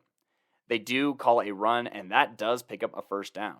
The Demons buckle down on the next play and slow it down, but the Eagles bounce right back with a pass to number 87. That is the big target, Cam Jensen, down the seam, who rumbles ahead to the 2-yard line. And once the Eagles have the ball on the 2-yard line, they line up quickly, and they hand off to number 29, Jet Balika here, who scores and punctuates this drive here. And the PAT makes it 14-6 with just a minute gone in the second quarter. Now Golden here on their own 30-yard line. They call a couple of runs that sets up 3rd and 3, and then they have a read option where the quarterback keeps and gets the first here. Honestly, number 12, Kalen Hufford, had a lot of great pickups during the course of this game for first downs. But on the very next play, number 48 for Heritage, you should know his name. If you don't, turn on the film. But Nick Long gets in the backfield and strips the quarterback, but somehow this ball is recovered by number 24, Jonathan Wheeler, and he has a blocker in front of him and gains 5 yards. But on the very next play, Nick Long blows up the keeper, knocking 12's helmet off, and makes Golden try and convert on 3rd down with their backup. The Demons run left, and the Eagles expecting run blitz and hold them short. But the Demons leave their offense out on the field with 4th and 2, and with 12 back in the game, he keeps it left and gets the first down all the way to the Heritage 39-yard line. On the next play, 12 finds number 11, Trey Abrams, the big body target, or he attempts it to him, and it is not brought in, and the tip is almost picked. On 2nd and 10, that is another incompletion, and after another incompletion to number 11 being targeted once again, it is 4th and 10, and Golden takes a timeout with 6 minutes and 10 seconds left in the half, and will unfortunately punt. But the punt does pin Heritage deep in their own territory, starting this next drive from the 5-yard line, and the first sweep right is absolutely bludgeoned in the backfield by number 23, Cole Sorgren here, for a loss. The next run is then met at the line of scrimmage, and just like that, it is 3rd and 11 from the 4-yard line. The Eagles call a pass play here, and Rossner doesn't like what he sees, slides right before tucking and running all the way to the 24-yard line for a major first down. They follow that up with a handoff to number 22 listed on this stat sheet as Luca Pasola here, who picks up 5 yards. And then on the next play, 5 and 63 for Golden. That is listed on the roster as Jack Flamburies, and 63 is listed as Noah Limback here. Make a huge tackle for loss, setting up 3rd and 11. Heritage does get Golden to jump again, just not showing a ton of discipline up front here, and makes for a more manageable 3rd and 6, where they call a rollout right, and Tanner Church catches a pass by the boundary for a first down. The next run play is going nowhere, but 29 gets the ball, runs right, and sheds a few tackles, making for an attainable 3rd and 4. They then hand off to 9 up the middle, and that picks up a first down, but a holding penalty undoes that, and we have a delay in the game with a Golden injury. Rossner on the next play loads up and uncorks a big pass down the field to number 4, Tanner Church, who brings it down for a gain of 32 yards to the Demons' 17-yard line. Rossner keeps on the next play, and with under 90 seconds, they call another run prior to a timeout, and with 1 minute and 11 seconds left, they are on the 10-yard line going in. The run on the next play is brought down by Cole Sorgren for a loss here, and force the Eagles to settle for 3, making it 17-6 with half a minute in the half. Now, the Demons on their own 24, they're trying to quickly score before half here. They get a handoff right to 9, who gets out of bounds with 23.1 seconds. They then call a screen pass that picks up a first down, and then they spike the ball. But an unsportsmanlike conduct is called on this spike. I honestly couldn't tell you what it was for. It seemed like a little bit of an overreaction on the official side, but all in all, I will say that the officials this past weekend called great games. But I digress a little bit here. And that puts it on the 45-yard line. But the Demons here, who have been passing it, and it's been a little bit behind or a little bit too high and getting tipped up in the air, and I'm just thinking to myself, man, they're really lucky that hasn't been picked off yet. Well, I was thinking too soon, as this next pass is tipped up in the air, and that is going to be intercepted by the sophomore Jamison Cease here, and that will take us to halftime with a Heritage lead 17-6. Golden, after starting off so well, just not really clicking on these passes over the middle of the field or these intermediate passes, just not being put in the best possible spot. And this line is starting to lose the edge against this fearsome Heritage pass rush. Shout out to the Heritage defense for adjusting after that first drive where they were able to move the ball pretty well. But I think that Golden here, as I enter the half, I think that they got to get the ball in Luke's hands a lot more out of the backfield, whether that's halfback screens or counter plays and stuff like that, to try and just negate the effect of this pass rush, maybe some draw plays. And Heritage, honestly, just keep doing what you're doing. And so Heritage, they do start here with a run left and then a run with 46 up the gut, and a direct snap to 87 does get a first down. The next run is too tough to be brought down and gains a big chunk, but then on the next play, they hand it off up the middle, and the ball's knocked out and recovered by Golden. Golden ball, and they call a screen that is absolutely rocked, but the quarterback shows nice touch on the next play down the left sideline to get into Eagle territory. They try a pass, stepping up in the pocket, but number 9 of Heritage, Isaac Frank breaks it up. On third down, they call a read option where 12 keeps and picks up a first down all the way inside of the Eagles' 26-yard line. The first play gains 5, but on the next play, 87 and 48, that is Cam Jensen, the big sophomore tight end, and Nick Long respond with a big sack on second down. On 3rd and 8, they call a short pass to 11, who's rocked by number 94, Armani Teasley here, and that makes for 4th and 4 with 5.5 minutes to go in the third quarter. They hand off to Luke Chevalier, who makes the edge and gets a first down inside the 15-yard line. They call a read option that is handed off for a decent gain, but a holding penalty will put the Demons back at the 23-yard line. Golden then takes a shot to the end zone, but it doesn't have enough touch on it, and it is incomplete. On 2nd and 19, they call another pass, this one intended for number 8, but while it is not complete, it does successfully draw a pass interference call, making for a more manageable 2nd and 8. They have a pass here where they roll out left, and they find number 1, Bracken McDougal here, to put them inside of the red zone here and inside of the 3-yard line, actually. And on this first down and goal, they call a shift, and that gets the Eagles to actually jump off sides and puts the ball inside the 2, where they call a fullback dive to Cole Sorgren here, who scores. The 2-point attempt is no good, so the Demons trail 12-17 with 3 minutes and 38 seconds left, and just like that, it is a one-score game. Heritage here, trying to bounce back from the turnover on their last drive, has a return to the 30-yard line, and then a swing past number 22, who picks up 9 yards. Then there's a huge battle in the trenches here, but Heritage ultimately comes out with a first down in the next play. There's then a play-action swing pass right to Tanner Turch, who picks up a first down past midfield, and then Heritage runs for 6, and on the next play, they get called for holding, pushing them back to 2nd and 12. After an incompletion, it is 3rd down, and Rossner finds his big target, number 87, for a gain of 20 yards and a first down. Golden here responds with a big blow-up of the run by Wyatt Holtman, the junior, and then 63 helps them finish the tackle, being Noah Limback here for loss. There's a quick throw that's very short, and then a run on the next play looks like a Heritage fumble, but it is ruled down and ends the third quarter. On 4th and 1, they motion the tight end, number 87, and he ends up under center, and they call a fullback tight end sneak kind of deal, and the officials rule it a first down, which is, I don't think it was a first down. I'd have to look at the film, though, so maybe I just didn't have the best angle on it. I thought Golden did a great job, as good of a job as you can on 4th and inches of starting this big body, but at the same time, if he falls forward even slightly, or the nose crosses, then that's going to be good enough for a first. So they ruled a first down, and after a couple more handoffs, it is all of a sudden 1st and goal at the 2-yard line. But the first run right is swallowed up by 63 and 94 of the Demons, but you cannot keep him out. Jet Balika does find the promised land, once again pinballing off of defenders and diving in for the score, putting Heritage ahead 24-12 with 10 minutes left in the game.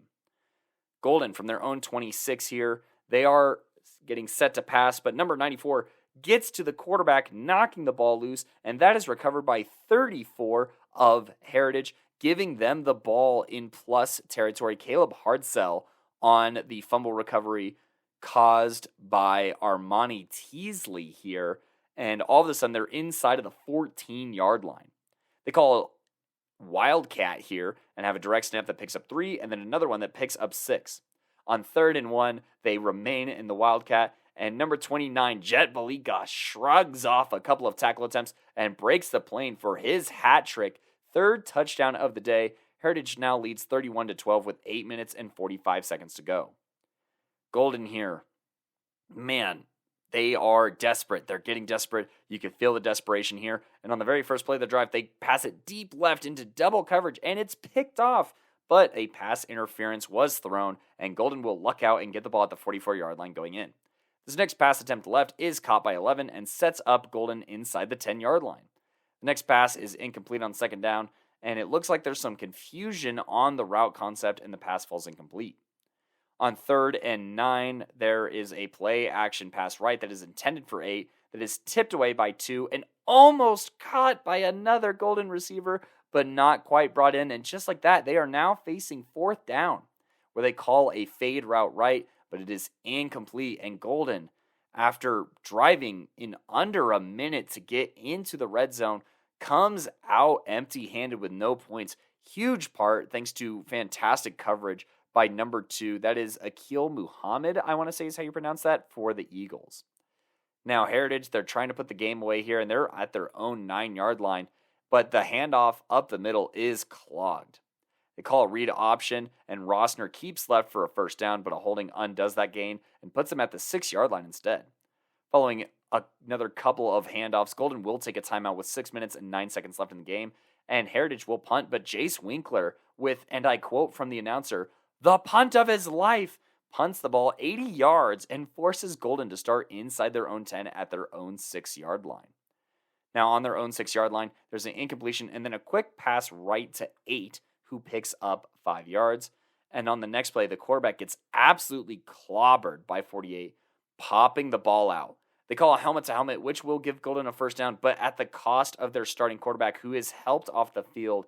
I hope that he is all right. But with their backup quarterback having to come in, the magic seems to be running out on this season. The ball is on the 26-yard line, and the handoff is bobbled, but Golden recovers. But that sets up an unideal 2nd and 13, where there is a swing pass left, picking up 5 yards. On 3rd and 8, they pass right, which is incomplete, and then another incompletion on 4th down will be a turnover on downs. Heritage on the 27-yard line, now going in, hands off to 9, who gains 4. They're trying to bleed the clock out here, and they call another handoff on 2nd down with under 10 seconds left in the play clock, but that is somehow fumbled and recovered by number 25 for Golden. Golden on their own 20, not a ton of time left in the game, but definitely playing for pride here. They roll out right and pass 7, who gets out of bounds after a gain of 6. They then handoff left that is quickly swallowed up at the line by Lucas Madrid of Heritage, setting up 3rd and 5. The pass left is incomplete as the quarterback is hit on as he throws it on 4th and 5. It is looking desperate, but the quarterback here breaks the pocket, keeping left and keeps his eyes downfield where he finds number 7, who makes a guy miss and goes to the opposing 27-yard line. On the next play here, they call a roll right, pass right that picks up 3 yards, and Golden takes a timeout with 1 minute and 8 seconds left. They try and throw a screen pass that ends up incomplete, but roughing the passer moves Golden to the 14-yard line and gives them a first down. An incompletion would start their first drive of the series, but then a pass left to 6 would get to the inch line, where they call hurry up and hand off once again to Luke, who punches in for the score. And that would be the final touchdown of this game as Heritage wins 31-18. Takeaways from this game. It was, for Golden, just inconsistency in the pass game and with their receiving targets. I mean, God, they have a guy here on this squad who's like 6'4" or 5. He's huge, and he's just not really winning or imposing on jump balls. And I think that you could just see a lot of inexperience that we kind of saw heading into this season a little bit. Not a lot of touch on passes from this quarterback who, I don't think made the wrong read really, but, just didn't really have touch on passes in the end zone and whatnot to capitalize off of some red zone attempts or to help out on some drives. And then obviously when you're forced into a situation to use your backup quarterback with 10 minutes left in the game, not a lot of good typically comes out of that, especially a Heritage team that defensively smelled blood in the water. I mean, they were just living in the backfield this day. But before I continue talking about Heritage, Golden, I think that they obviously overachieved this year. I think that, the fact that they were a 9 seed is something to be pretty stoked about, especially considering how much senior talent they lost last year. And, they're bringing back a decent amount. They are losing some talent, I'm not going to lie, as is basically every team. But there's a lot to build off of here, and I like the culture. It was not negative on the sideline. They kept their heads up throughout this game. They were not down and out until, that final whistle hit. And, they take a lot of pride in playing for Golden. I love the crowd of Golden. They were really into it and really invested. Just wasn't really a huge fan of being interrogated as a member of the media on the sideline. But we'll let that be. We'll let that be water under the bridge. But Golden, a lot to be happy about this season. They have a playoff win under their belt. And I think that they're returning some intriguing pieces heading into next year. Heritage, on the other hand, I picked them, believe it or not, to lose this game. I picked against them, and they made me eat my words here. I just thought, looking at their schedule, that they struggled against some teams that were in the playoffs here. But that bye week, I think, gave them a lot to reflect on. I think that it gave them a lot to practice on. I think that it let their big guys up front get healthy, because this Heritage team was so effective at running the football. It seems like they weren't only averaging 4.4 yards per carry, but I mean, 3 carries or 3 handoffs at 4.4 yards a carry, that's first down every 3 plays. And Kurt Rossner just played basically perfect here. 10 of 10, 170 yards, a touchdown, and 170.8 QBR, along with adding on another 26 yards and big first downs, rushing the ball. Jet Belika, obviously, one of the playmakers of the game candidates here, with 23 carries for 79 yards and that trio of touchdowns. Their receivers made plays when they needed to. They were a little sloppy with the ball here, with Frank Belika and Mo Fennell here, number 46, all losing the football once. But, their defense more than made up for that. Nick Long absolutely terrifying the Golden line all game. 9 tackles, 2 for loss, 2 sacks, and 3 hurries registered out of the 4 total hurries and 4 total sacks for Heritage. Also forcing 3 turnovers of their own. So that is a very tough beat to go against. And after watching Heritage at this point in the season, it's, I think that Palmer Ridge matchup that they have for the next round is going to be very interesting. I think that it could be coming down to who has the ball last and, whose team can clutch it up a lot more. I think that the Eagles are not outmatched in any way by Palmer Ridge. I think that they're actually a great matchup for Palmer Ridge. And I think that this is going to be one of the best games. I'm really sad that I can't make this game. That's how good I think Heritage versus Palmer Ridge is going to be. But you'll have to wait for full analysis and all of that on the 4A predictions. But for now, I will pass the mic off to Coach V here, who's going to talk to us about the rest of the 4A games from round 2. What's good, y'all? Coach V here, and I got your 4A playoff recap here in 2023. It's round 2, and we had some great games here. Let's go ahead and start with the slate of games from Friday. We have Thomas Jefferson playing Dakota Ridge here. Dakota Ridge with a huge win here, 52-28, and I'm going to go ahead and brag. I was the only one on the podcast who predicted them winning, so I am going to give myself kudos there, but obviously a lot of kudos to Dakota Ridge. They just hammered Thomas Jefferson 52-28 to move on to the next round of the playoffs. Blake Palladino, 10 of 19, 171 yards, 2 touchdowns and a pick. Also added on another 128 rushing yards and 2 touchdowns. On the ground, Dakota Ridge was very successful, having 3 different guys, with over 100 yards and a touchdown in this game. Landon Kausbeck on only 7 carries, 170 yards and 2 touchdowns. Also added on 34-yard receiving touchdown there as well. Stephen Price, the senior, 107 rushing yards and a touchdown to add on to the slot there. Now for Thomas Jefferson on offense, they didn't play too bad. I mean, still scored 28. Dimitri Harlambopoulos, unfortunately, in his last game of his career, high school career, went 9 of 18 for 186 yards, 2 touchdowns. Also ran for 114 yards and a touchdown. Doran Sacha, the senior receiver, had 4 receptions for 127 receiving yards and 2 touchdowns. But obviously, that was not the issue here. The bigger issue was the defense allowing 52 points and also allowing 420 nice rushing yards and 5 rushing touchdowns from Dakota Ridge. So a big-time win for Dakota Ridge as they move on here. Speaking of big-time wins, though, Windsor gets the upset just like Dakota Ridge did against Ponderosa, 38-21. No highlights from Pondo, but Windsor, they played really well here on offense, controlling the pace of this game. Mikey Munn, 109 rushing yards and 3 rushing touchdowns, having the hat trick there. Lichtenberg, their other running back, 93 rushing yards as well. Defensively, Riley Renton had 12 tackles, Brock Paquette had 12 tackles, and Mikey Munn with another 10 tackles as well. It is worth noting that Mikey Munn also had a kick return for a touchdown, as he was all over the place with a Playmaker of the Week type of performance in this upset win. So there you go. Windsor takes down Ponderosa and will move on to the next round of the playoffs. Erie, they blow out Rampart as expected, 52-0, so no need to go into that anymore. Mesa Ridge, they beat Loveland, which was pretty much expected, but the way they beat him is very unexpected. Beat them by 50, 57-7 here. I don't know if this is the biggest playoff win in Mesa Ridge's program history, but it definitely has to be up there. Let's talk about the offense, who ran the ball extremely well here.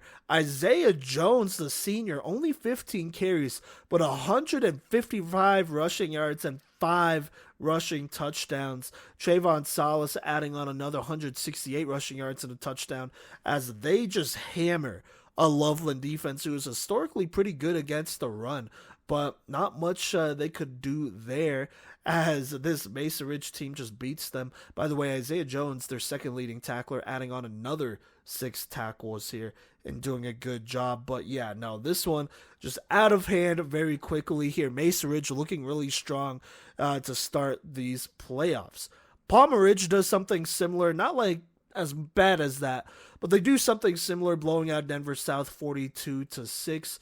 That is pretty much as expected here, as Palmer Ridge is the number 1 team currently. But Derek Hester went 3 of 4 for 131 yards and 3 touchdowns. All 3 completions going for touchdowns, which is insane. And all 3 of those passes going to Jimmer Weir, who had 131 receiving yards and obviously those 3 touchdowns. So there you go there. Palmer Ridge taking care of business and moving forward. Speaking of moving forward, let's move forward into the Saturday slate of games here. Heritage versus Golden. Cody, at this point, would have already recapped this one, but Heritage takes care of business, 31-18. Just some stats to say here. Jet Balika here, their junior running back, had 79 rushing yards and a hat trick, 3 touchdowns there. Kurt Rossner, perfect in this game, 10 of 10 for 170 yards and a touchdown. Tanner Kirk being their lead guy with 3 receptions and 69 yards in this one. So Heritage continuing to roll here, moving on to the next round of the playoffs. Broomfield, they go ahead and have a little rematch against Fruita Monument here and win pretty handedly, 30-14.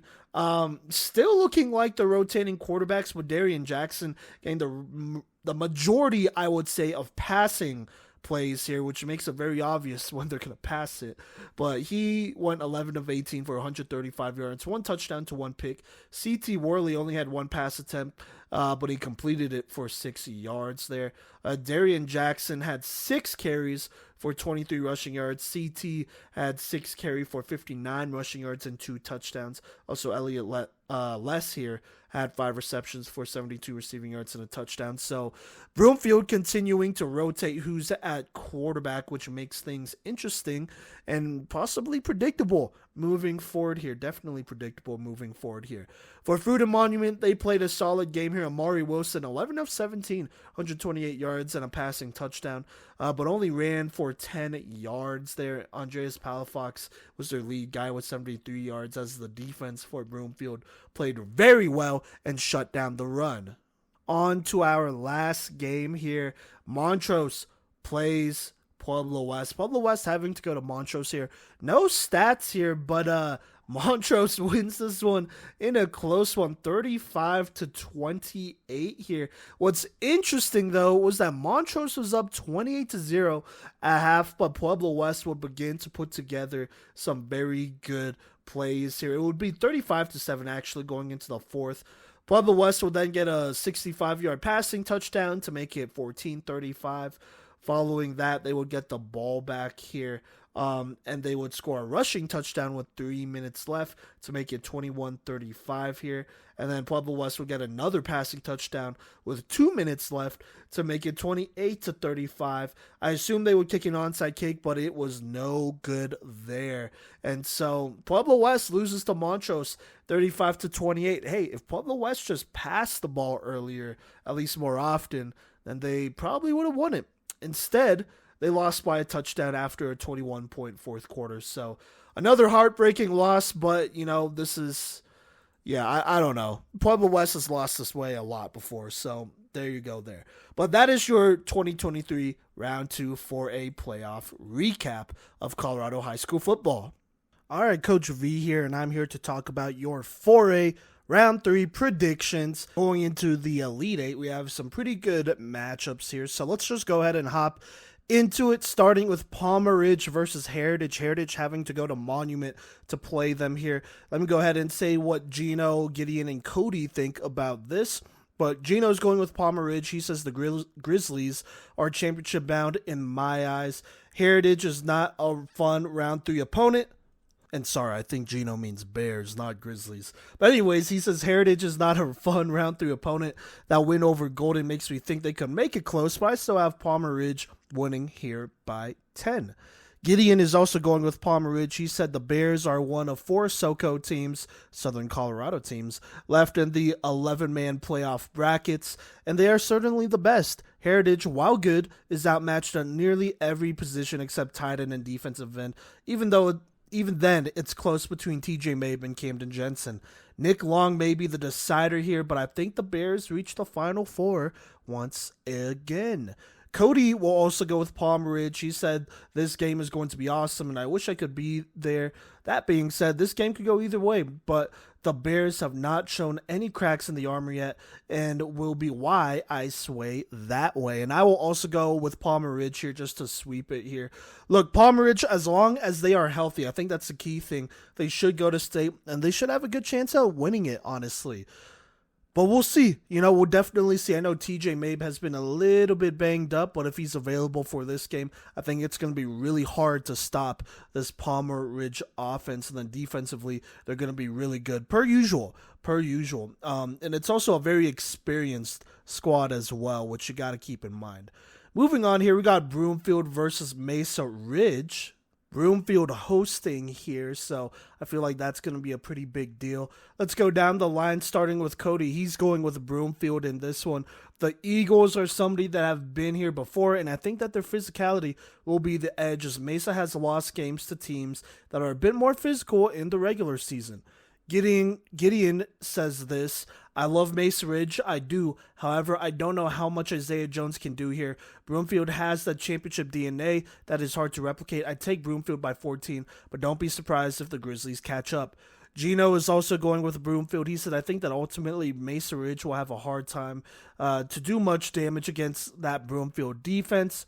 They surprised the hell out of me in their blowout win against Loveland, but they are a year away from beating a playoff juggernaut like Broomfield. And then he put in parentheses, in my eyes. Coach V, will also go with Broomfield here, but it's definitely a cautious prediction. As Mesa Ridge, they slammed Loveland, who's not a bad team at all, but they beat them by 50. That is absolutely insane. For Broomfield, I mean, look, They beat Fruita Monument, who's a good running team, just like Mesa Ridge. So I feel like that should bear good news for Broomfield as far as matchups go here. But I just have a feeling that Mesa Ridge might be able to surprise some people, and this could be one of those upsets in this bracket. But until then, I think I'm going to go with Broomfield for now. We'll see what happens. All right, moving on, we have Erie versus Dakota Ridge. It looks like Erie will be hosting, so Dakota Ridge will be going there. Let's start with Cody. He is going with Erie. He says this feels like Barnett's destiny to take Erie back to state and compete for a title. The Erie crowd is also vicious, and I think that will be impactful in this big game. Gideon is going with Erie. I know that it's closer than it looks, but it comes down to my gut and the shared matchups. The games against Broomfield are the closest comparison, and while Dakota Ridge lost by 28, Erie won by 17. I have Erie by 7. Gino's going with Erie. He says it is very impressive what Dakota Ridge was able to do against a stacked senior-heavy Thomas Jefferson defense. They have playmakers on both sides and are a lethal threat for Erie, but I still think that this is the year that Erie finally gets that ring. Give me Erie here by 7. I am going to go against the grain here, and I'm going to go with Dakota Ridge. I went with Dakota Ridge in the last round against Thomas Jefferson, and I'm going to go with Dakota Ridge in this round against Erie. And here's why. I really like this backfield that they have, specifically with Blake Palladino, Landon Kausbeck, and Steven Price there. Those are all guys that we've been rocking with for a while, I will say that. But, they've really turned it up in the playoffs here. Landon Kausbeck had 170 yards on 7 carries against a tough Thomas Jefferson team that, in my opinion, has a bigger front seven than Erie's and are better up front than Erie. So, look, I don't expect them to score 52 against Erie, But if they could get over 30, even in that 28-point range, I really like Dakota Ridge here. I think they could really control this game and shock some people. This will be a great game here, by the way. And I might even attend this one, but, right now, Dakota Ridge looks real hot. If they beat Erie, I think they are in a great spot to make a run at state. If they do, obviously, but first you got to go there and you got to win. I think if any squad is going to do it, it's this Dakota Ridge team who knows how to win close games. So we will see. I could just be dead wrong, but 3 of us went with Erie. I'm going with Dakota Ridge, plain and simple. So there you go. And moving on to the matchup here, Montrose versus Windsor. Let's go down the line here, starting with Gino. He is going with Windsor. He says Windsor has convinced me that they have what it takes to go deep in these playoffs, dismantling Ponderosa the way they did, and with Montrose almost losing to Pueblo West at home, by the way. He says, I like Windsor by 10 here. Gideon says, F it. I can't say what he actually said because then we'll have to bleep it. But he says, F it. I'm choosing Windsor here. I know, but Mikey Munn is one of the best players in the state at this point. 5 touchdowns against Ponderosa, 12 picks on the year. Any quarterback who throws it his way is an idiot. One of the best kickers, punters in the state in Gavin Helm. Cortland Nelson will have his hands full with Deacon Schmidt and Colton Piper. Blake Griffin isn't going to have very many options here as the Windsor defense is one of the best outside of 5A. Montrose does this every year, and I picked the Wizards to make some magic happen here. Cody is going with Montrose. He said even though they let the Cyclones back into the game, they still won, and I'm just not sure about that long trip for Windsor, who doesn't have the balance that I think is required to beat the team Montrose is. I have went back and forth, but I think I'm going to go with Windsor here. I'm just going to go with my gut. I think Windsor's defense is better. I think offensively, they have a slightly better identity than Pueblo West. And in general, I just think this defense is built to challenge at least Montrose. Now, it's still going to be a close game. I know the travel is going to be a big deal. But the number of times Montrose has been in this position and have not been able to get it done, it definitely concerns me. It has concerned me. So I'm going to go with Windsor here. But it is a very cautious prediction if I do say so myself. So we'll see what happens. This should be great. We will hope to make it out to a couple 4A matchups this week, so be on the lookout for that. But until then, we will catch you later. Thank you, Coach V, for going through all of 4A for us here. And now I'm going to transition us to 5A, where I think that we'll have a little bit more of a presence here coming up this Friday and Saturday. But let's go ahead and talk about 5A action from this past week, Friday, November 10th. And see how the games went. In the 8 versus 9 seed game here, it was the Mountain Vista Golden Eagles hosting league rival Castleview SaberCats. And Mountain Vista runs away with this with a massive third quarter to put this game out of reach. After going into half up 20-7, the Golden Eagles would score 29 points in the third quarter and go on to win this game 52-20 in the twilight of Castleview season. Derek Gordon goes 15-25, 168 yards, but also throws 2 interceptions. Sam Harry, the junior receiver, does have himself quite a night here with 7 receptions for 115 yards and 2 scores. I believe those are the 2 scores for Castleview. No, there has to be either there's another touchdown or there's some field goals thrown in there. But, defensively, they had some good plays here. 17 hurries on the night, making sure that Austin Madreski's life wasn't easy. 3-star recruit Jordan Ochoa with a sack and 3 hurries himself. Aaron Perry, the junior, with 5 hurries, leading the team in that category, with Jackson Brenner and Nietzsche Villa both getting sacks themselves. And then Vildabil here, a senior, number 20, does get a blocked field goal here.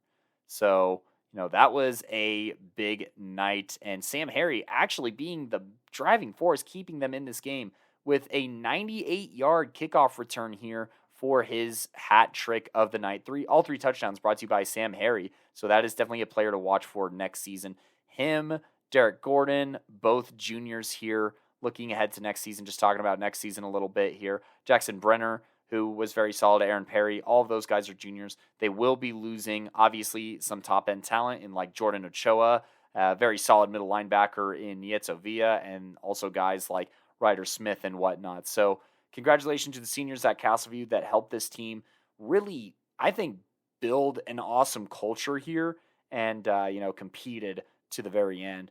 Golden Eagles keep their season alive, though.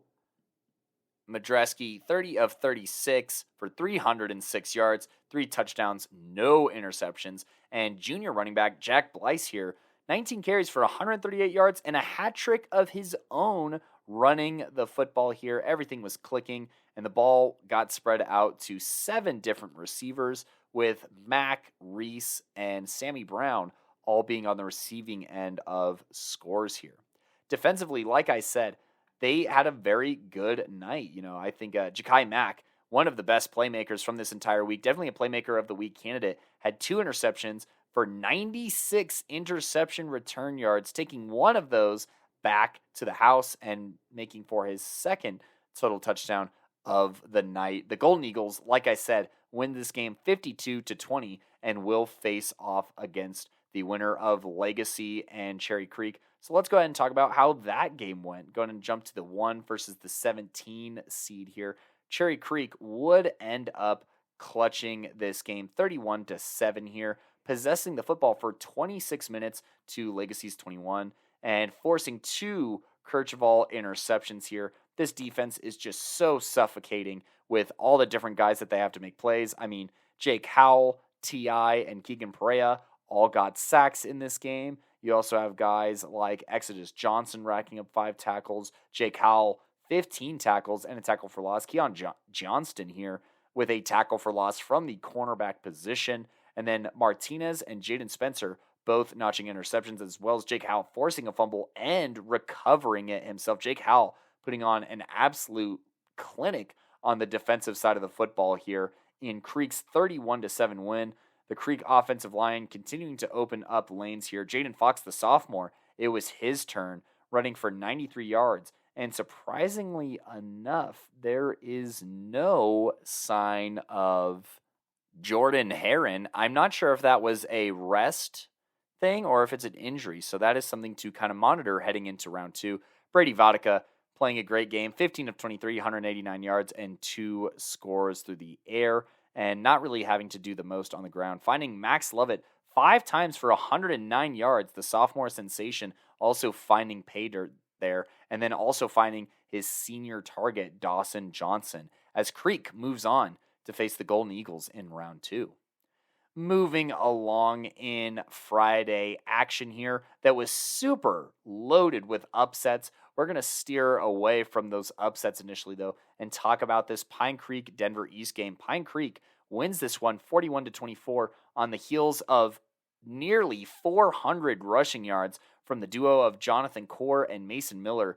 Core, 219 yards, 2 scores. Miller, 151 yards and a score, as the Eagles cumulatively go for 365 yards amongst all their rushers, and Cameron Cooper keeps it balanced through the air, taking advantage with 7 of 13 for 98 yards, but 3 touchdowns, finding senior Ramon Pacheco for 2 scores, and as well finding Kanan Budge.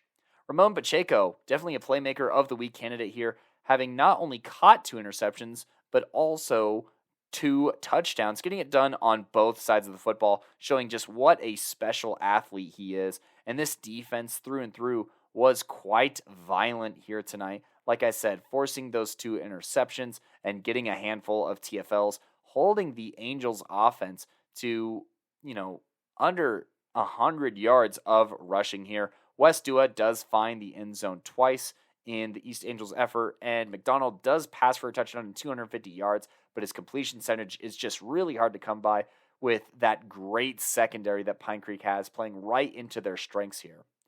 Now, on the receiving end of that touchdown was Sean Campbell, the junior here for Denver East. Lots to be excited about heading into next season. I mean, it looks like 5 of their receivers that were catching passes were juniors. Their quarterback's only a sophomore. West is only a junior. Sean Campbell's only a junior. So, lots of showings there. It's defensively that we're going to miss some really awesome talent, like the senior linebacker Landon Holloway. Played solid in his last game here, 16 tackles, 2 of those going for loss here. Goss getting 2 tackles for loss in his senior outing here. And But we get to look forward to other guys on defense coming back, like Giles Ray, who had 9 tackles, and DJ Crow, who had 5 tackles this game as well. And then, it looks like Goss forces a fumble here, and Edward Torr here gets an interception. And actually, no, he's the one who forced the fumble that Goss ends up recovering here. So, but that does it for East season. Pine Creek awaits the winner of the Rock Canyon versus Rowson Valley game. Once we go up north and west up to Arvada, we check in on that action where Rowson Valley wins their game at home over Rock Canyon 42-14, up 21-0 in the half, and then gets another 21 points in the third quarter to coast to this win. In this win, Logan Madden making it look easy, 16 of 22 for 208 yards and a score. Brady Weldon out of the backfield rushes for 75 yards. Defensively, they were all over Rock Canyon, sacking the quarterback 3 times, getting a couple of hurries. In the secondary, they had 7 pass deflections, forced a fumble, blocked a field goal, recovered a fumble, got an interception. Jacob LaBarbera, both with the blocked field goal and the interception. Just a well-orchestrated game here. Jackson Hansen returning a kick for a touchdown. Rowson Valley could basically do no wrong, but they get ready to buckle down to the springs here for what should be one of the very exciting matchups of this next week. Now, in quadrant 3 here in round 2, we had Littleton West versus Fountain Fort Carson. Fountain Fort Carson, after coming off of a road upset win, was not able to duplicate that in the second round, I should say, as Littleton West jumps to a 30-7 lead just after the first quarter, pours on another 21 in the second quarter, and the game is essentially over here. Littleton West rushing for 9 touchdowns in this game, including Josh Schneider's 4 rushing touchdowns here, and then defensively just absolutely suffocating the Trojans' run defense. I would love to tell you how many tackles for loss these guys had, but they're not put in, ever, which is great for recruiting, obviously. So, but, they did put in sacks, and the Rebels here of Littleton West did rack up 4 sacks, while also forcing and recovering 3 fumbles apiece. James Bassinger recovering 1 of those, and James Sillison, their middle backer, forcing 2 of those. So lots of great performances here from some of their stud athletes to move on to round 3.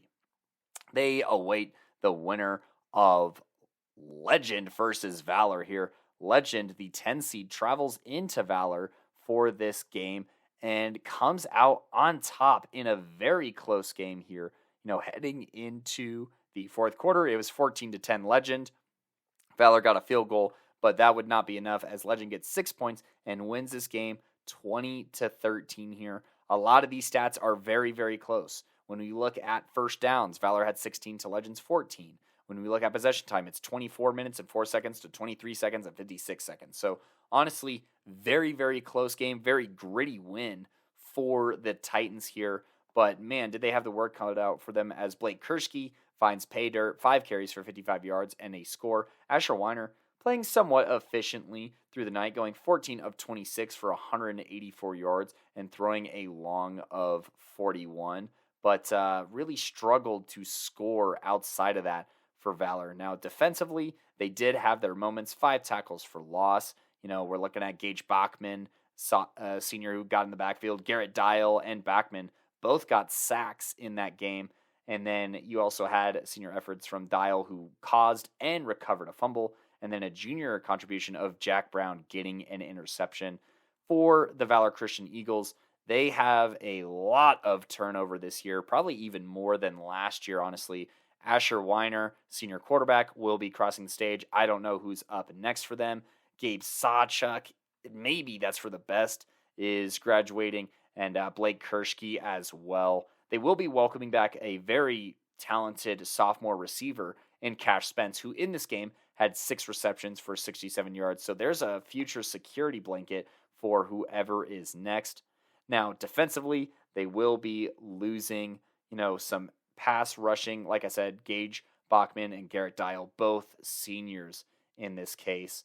And definitely going to be a lot of questions to figure out, but nothing that I don't think McGatlin can't handle. Now, on the Legend side, their season stays alive here. They survive here without their starting quarterback, Marcinich. Nick Farley here, not the greatest performance, 8 of 13 for 122 yards, but Jaden Lawrence, on the other hand, 23 carries, 198 yards, and 2 scores, including a long of 80 yards here. That had to be quite the play and sprint to watch here from Legend. And the third touchdown also came into their backfield. Sophomore stud Ryken Banks getting 9 touches in this game and finding pay dirt on one of those. Defensively here, you had some great performances. Peyton Auckland, Nate Sandy, Caleb Elijah Frakes here. All of these guys notching double-digit tackle for losses. And junior Ray Bergner getting to the quarterback, as well as it looks like 6 other Titans getting hurries as well. Not forcing a ton of turnovers for the Titans here, but just playing solid defense, not allowing anything easy, and coming out with the win against Valor. That might be Legend's first win over Valor in program history, if I'm not mistaken, for them to move on to the third round. Now, in Quadrant 4, last but not least, this was the most upset-filled quadrant of the bracket, for better or worse, depending on who you are.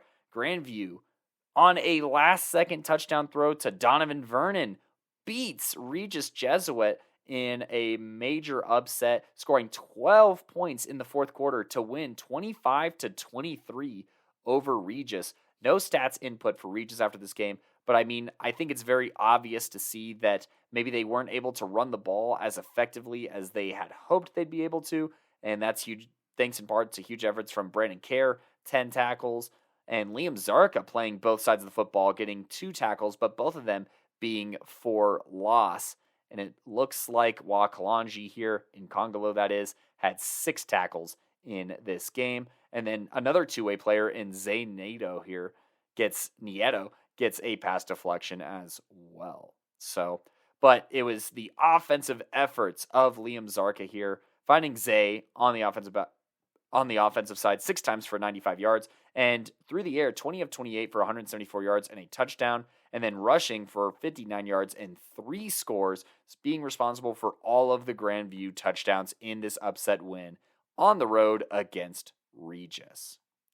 Now, once again on the road here, Chatfield in overtime beats Arapahoe 28-21. That is the biggest seeded difference in this game. In a losing effort, Mikey Moynihan goes 16-25 for 149 yards and a touchdown, and Carter Neely and Moynihan both rush for touchdowns to force this game into overtime. Charlie Eckhart, the senior receiver, absolute beast, 10 receptions, 100 yards, and that receiving touchdown. But defensively, the Warriors, which is usually such a strength for them, struggle as this Chatfield offense gets 261 yards through the air and another 135 on the ground. Jake Jones having a fantastic game, 22 of 33 for 261 yards and a passing score, while on the ground carrying it 11 times for 57 yards and 2 scores. The other touchdown courtesy of Landon Mueller here with that 1-yard touchdown score. But, Jake Jones, he is the one that puts them ahead.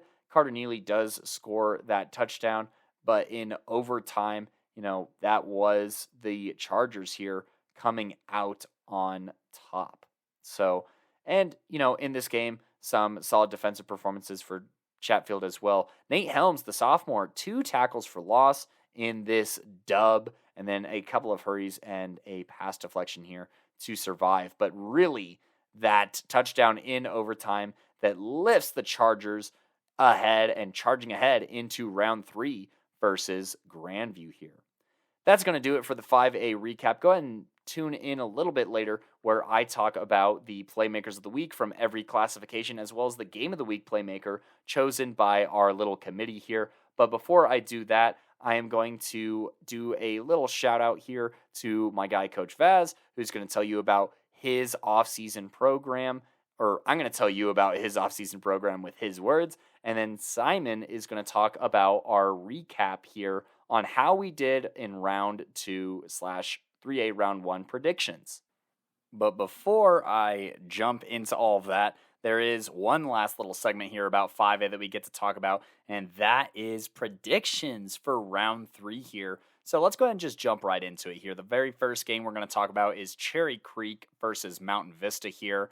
And let's go ahead and start with Gino here, who says, quote, "It takes a high-powered offensive attack like Mountain Vista to beat a team like Creek, but I don't think they have a good enough defense to be able to get a win here. Their only way to win is in a high-scoring shootout, but that feels a bit unlikely at this point, so Gino is siding with Cherry Creek. Gideon says, quote, Mountain Vista has survived without Carter Daniels. They have survived, and that is all. Their offense has carried. Cherry Creek is Cherry Creek. You need someone in Carter's level to have a chance. Jack Heath is the only lineman on this team that I trust to truly hold his own against Creek. I would hate to be a Golden Eagles D lineman this week, end quote. So that is Gideon taking Cherry Creek.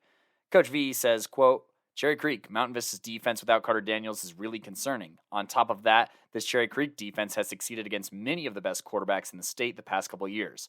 They'll take care of them too, end quote. And I'm not going to do anything interesting here. I'm going to take Cherry Creek to win this game. I just think that the depth of this defensive front is maybe the best that it's ever been. I don't think that the high-end talent is necessarily as high, but, I mean, they have, like, literally 7 different impactful linemen that can come in different packages and give you a pass rush, give you run stuff, and just give a ton of different looks. I think that they're just schemed really, really well with their backers and their stunts that they call, and they have great coverage on the outside and great help over the middle between, linebackers like Petritas that can play very, very great in the pass game. So I think that that's going to be big here. And they also have a great safety in Aiden Knapke that can, clean things up as well. And yeah, I just think that this secondary is probably the toughest one that Mountain Vista will have faced. And then the front 7 is also there to challenge Mountain Vista. Now we travel down south here for Pine Creek versus Ralston Valley. Coach V says, quote, call me a homer, but I like this Pine Creek secondary against Logan Madden and his offensive weapons. This should still be a close game, but at the end of the day, I'm confident in Pine Creek to get a good team win here, end quote. Gideon, quote, the Eagles are hungry. Not that Ralston isn't, but Pine Creek is tired of getting cast aside. Logan Madden will have to face off against the secondary with Justice Nicholson and Ramon Pacheco. That's not a matchup I like. I feel like Pine Creek also, usually still not sure what happened with Legend, rises to their opponent's level. Eagles by 6, end quote. Gino here, going to switch it up a little bit, says, quote, this one will be very exciting, no doubt. These teams match up very well against each other with Pine Creek's hard-hitting defense and Ralston's methodical, clutch offense. Ralston does have to use the same players on the O-line and D-line, but I think Ty Johnson and company are up for the task. Give me Ralston with a 24-22 win here. So Gino going with Ralston Valley, and unfortunately, I'm going to have to leave Gino on this island. I'm going to take Pine Creek here. I just don't see enough weapons on this Ralston Valley defense, or on this Ralston Valley offense. I think that their threats in the receiving game are very limited. I think that them having to have players play 2 ways as much as they have had this season also kind of hurts them here, as Pine Creek, like I said, I think that this secondary, especially if they key in on Hansen, they double him and they force, the Mustangs to beat you with somebody else. I just don't really like those odds. Mason Miller's a fantastic linebacker as well, and, committed to Iowa State. So I just think that Pine Creek has, honestly, the ideal defense to match up against the Mustangs. So that's 3 votes for Pine Creek between Coach V, myself, and Gideon, and Gino here voting for RV. Now, we got Littleton West versus Legend, and Coach V says, quote, would love to see Legend beat them, but Littleton West is a consistent team, and Legend simply isn't.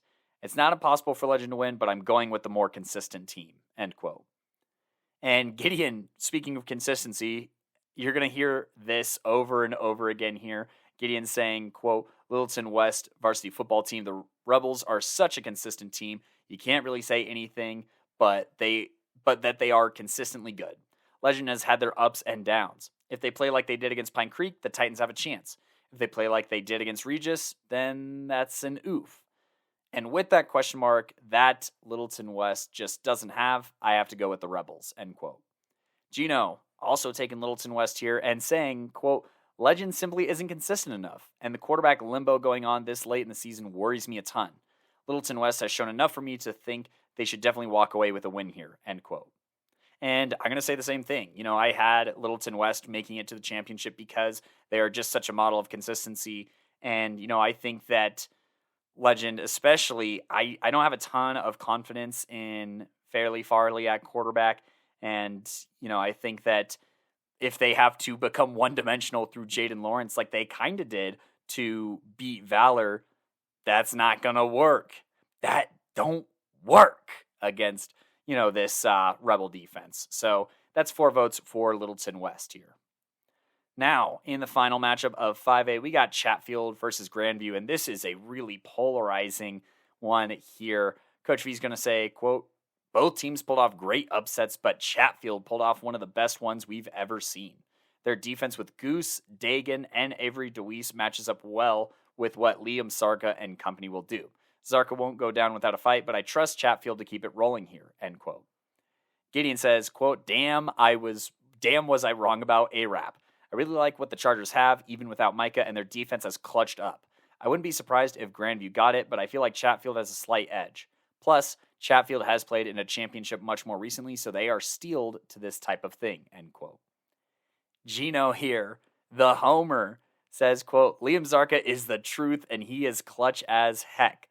Chatfield has a ton of athletes, but I like Grandview more in a close game with Zarka's command of the field in those type of situations. Chatfield is a proven playoff threat, though, so I think this will come down to the wire either way. Give me Grandview with a 19-7 win, end quote. And Gino has already said that he's not going to go to this game on Friday night because he thinks that he's going to jinx his alma mater. And, I think that, that's fair. So I jinxed my alma mater by, taking them to win in the last round. But for me, I am getting very major first full season of coverage for us. I want to say that would be the fall 21 season, where Chatfield is pulling off close games against teams ranked higher than them. They're getting by with clutch offense. They're getting by with big plays at opportune moments, and a defense that plays against the pass very, very well and has a stout enough front seven to pose some serious problems. And I think that Chatfield, this secondary is one of the better secondaries, if not the best secondary that Grandview has probably come up against. And I think that their front seven does just enough here. And with some of their younger guys starting to really step it up, I'm looking at Nate Helms, off the edge here. I'm looking at that freshman receiver that, stay tuned for end of the year awards, might be a newcomer of the year candidate. But I'm going to go with Chatfield here. They're just giving me the vibes of that 21 team. And this run just feels very, very magical. So I think that they're going to keep rolling here. I would also like to mention that if they didn't have to forfeit those 3 games because of that bourgeois from Chassa, they would have been a higher seed anyway. And, I think that it is worth considering that they're probably closer to a top 10 team and knocking on the door of a potential bye than they were, being a double-digit seed and whatnot. So all that in mind here, I'm going to go with Chatfield to round out our 5A predictions.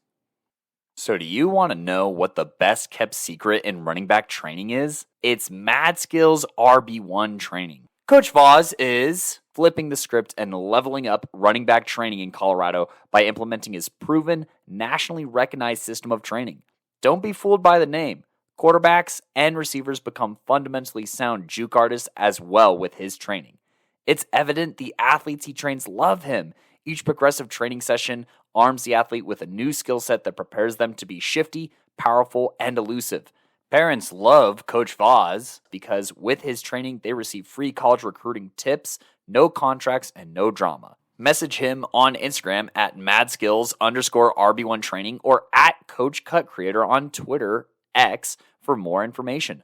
Off-season runs from January through July, so get in the cut and get some Madskillz this off-season. All right, what's good, y'all? Coach V here. This will be a pretty short segment here. Just wanted to go ahead and talk about our predictions from last week and how well we did. And I'm not going to lie, it was a pretty tough week, a lot of upsets, which is really good. It's good for the narrative. It's good for, just looking at the state of the state when it comes to competition and where teams lie here. But for our predictions, it was pretty bad. Some of the lowest it has ever been. So I'm just going to go down the line and talk about where everyone's predictions stood and all that. Starting with Gino here. In 1A, he had half the games predicted correctly, 2 out of 4. Same with 2A, had 2 out of 4. In 3A, though, he was on fire, had 7 out of the 8 predictions right there. In 4A, he had 5 out of 8, and 5A, 6 out of 8. So not a bad week for Gino here. Remember, each game predicted right is 2 points this week, and compared to the 1 point we all earned from last week. So he was able to earn a solid 44 points this week. And he has a 69% correction percentage here when it comes to predictions, at least for this week. So there you go there. Gideon, this is how he did. In 1A, he had half the games right, 2 out of 4. In 2A, he had 1 out of the 4 games right, which is tough. 3A, though, he bounced back with 7 out of 8 right there. 4A, 6 out of 8. 5A, 6 out of 8. So not too bad. 69% correction percentage there. And also earned 44 points. So there you go. Cody had a little bit of a tough week here. In 1A, had half the games right, 2 out of 4. Same with 2A, 2 out of 4. 3A, though, 7 out of 8, which is pretty good. And then in 4A and 5A, had 5 out of 8 predictions correct. Still, though, a 66 correction percentage there when it comes to predictions, which is the lowest out of anyone this week here. He did earn himself 42 points. And then you have myself on the other hand. I got half the predictions in 1A correct, so that's 2 out of 4. In 2A, I only missed 1 game, so that's 3 out of 4. In 3A, I got 6 out of 8 right. In 4A, I got 7 out of 8 right. And then in 5A, I got 5 out of 8 right. But, doing pretty good. This was a good week for me, at least compared to everyone else here. But with a 72% correct prediction percentage here, which for me might be the lowest I've ever had, which is tough. It's tough. Hey, it happens. Can't predict everything. It's football. Anything could happen on Friday or Saturday. So there you go there. As far as points go, I am also the leader here with 73 points. And then there's a 3-way tie for second/last, depending on how you see it, between Cody, Gideon, and Gino, who all have 69 points. Nice. So there you go there. That is our prediction summary. Make sure you check out that graphic. That's on all our social medias. And we will see how we do next week. Thank you, Coach V, for that recap. And now we transition to one of my favorite parts of the episode here, and that is the Playmakers of the Week, brought to you by Code Red Coaching. Be sure to check out CodeRedCoaching.com or reach out to Cody Rosenthal at 720-979-1914, so that way you can reach that mental edge that these athletes here showed in this past week and in the postseason even. So, across 1 through 5A, we have a lot of great options here. And I'm going to start with 5A here, and it has to be the choice between the 2 signal callers here of the biggest upsets in 5A. That is Jake Jones of Chatfield and Liam Zarka of Grandview High School. Jones, in his overtime win over Arapahoe with the Chargers, goes 22 of 33 for 261 yards and a score, while also adding on 11 carries for 57 yards and 2 touchdowns in that clutch overtime dub. Now, Liam Zarka, on the other hand, in Grandview's win over Regis Jesuit, went 20 of 28 for 174 yards and a touchdown, while also notching 22 carries for 59 yards, 3 rushing touchdowns, and 2 tackles for loss on defense. And his lone passing touchdown was the go-ahead touchdown with just under, I want to say it was like 12 seconds left on the clock to win this ball game and advance them to the next round. Out of these 2, I am going to give the ever so slightest edge to Liam Zarka. Just has 1 more touchdown, but I mean, I'd be fine with crowning either of these guys, honestly. But Liam Zarka out of Grandview High School is your 5A Playmaker of the Week. Now, going to Simon's selections here on the 4 and 3A level. In 4A, he had 2 candidates between Mikey Munn, who had 109 rushing yards, 3 rushing scores, 10 tackles, and a kickoff return touchdown, as well as Blake Palladino from Dakota Ridge, 10 of 19, 171 yards, 2 TDs to a pick, and then another 128 yards on the ground with 2 rushing touchdowns in the playoff win versus Thomas Jefferson. But it looks like the crown goes to Windsor's very own Mikey Munn, one of the hottest trending players in the state of Colorado right now. He's been on absolute fire these past few weeks. He's gotten national recognition, rightfully so, and he's both an engine on the offensive and defensive side of the ball. And I think that along with being a spark for the upset win over Ponderosa on the road is going to be huge reasons for Coach V's selection of Mikey Munn. On the 3A level, there were plenty of fantastic performances to choose from this week. I mean, at the games that we attended 3 games of the week on the 3A level, so, and they all delivered, honestly. And so there are plenty of options here. And even the ones that we didn't attend, which is where these 2 nominees are from, were also fantastic and had great performances in them. One of them being Kenton Kenley, who had 2 fourth-quarter rushing touchdowns to come back and win the game for Lewis Palmer in their upset over Resurrection Christian on the road. But the crown here will go to Durango's very own Tyler Harms, 280 passing yards, 4 touchdowns to a pick, along with 97 rushing yards. And in that performance here, one of those passing touchdowns was in the last 2 minutes of the game to give Durango the lead and win in a comeback win over Meade, where they were trailing by a decent amount heading into that third and fourth quarter here. But Tyler Harms' performance keeps Durango from avoiding the upset and keeps them alive here in the postseason and earns him a Playmaker of the Week nod.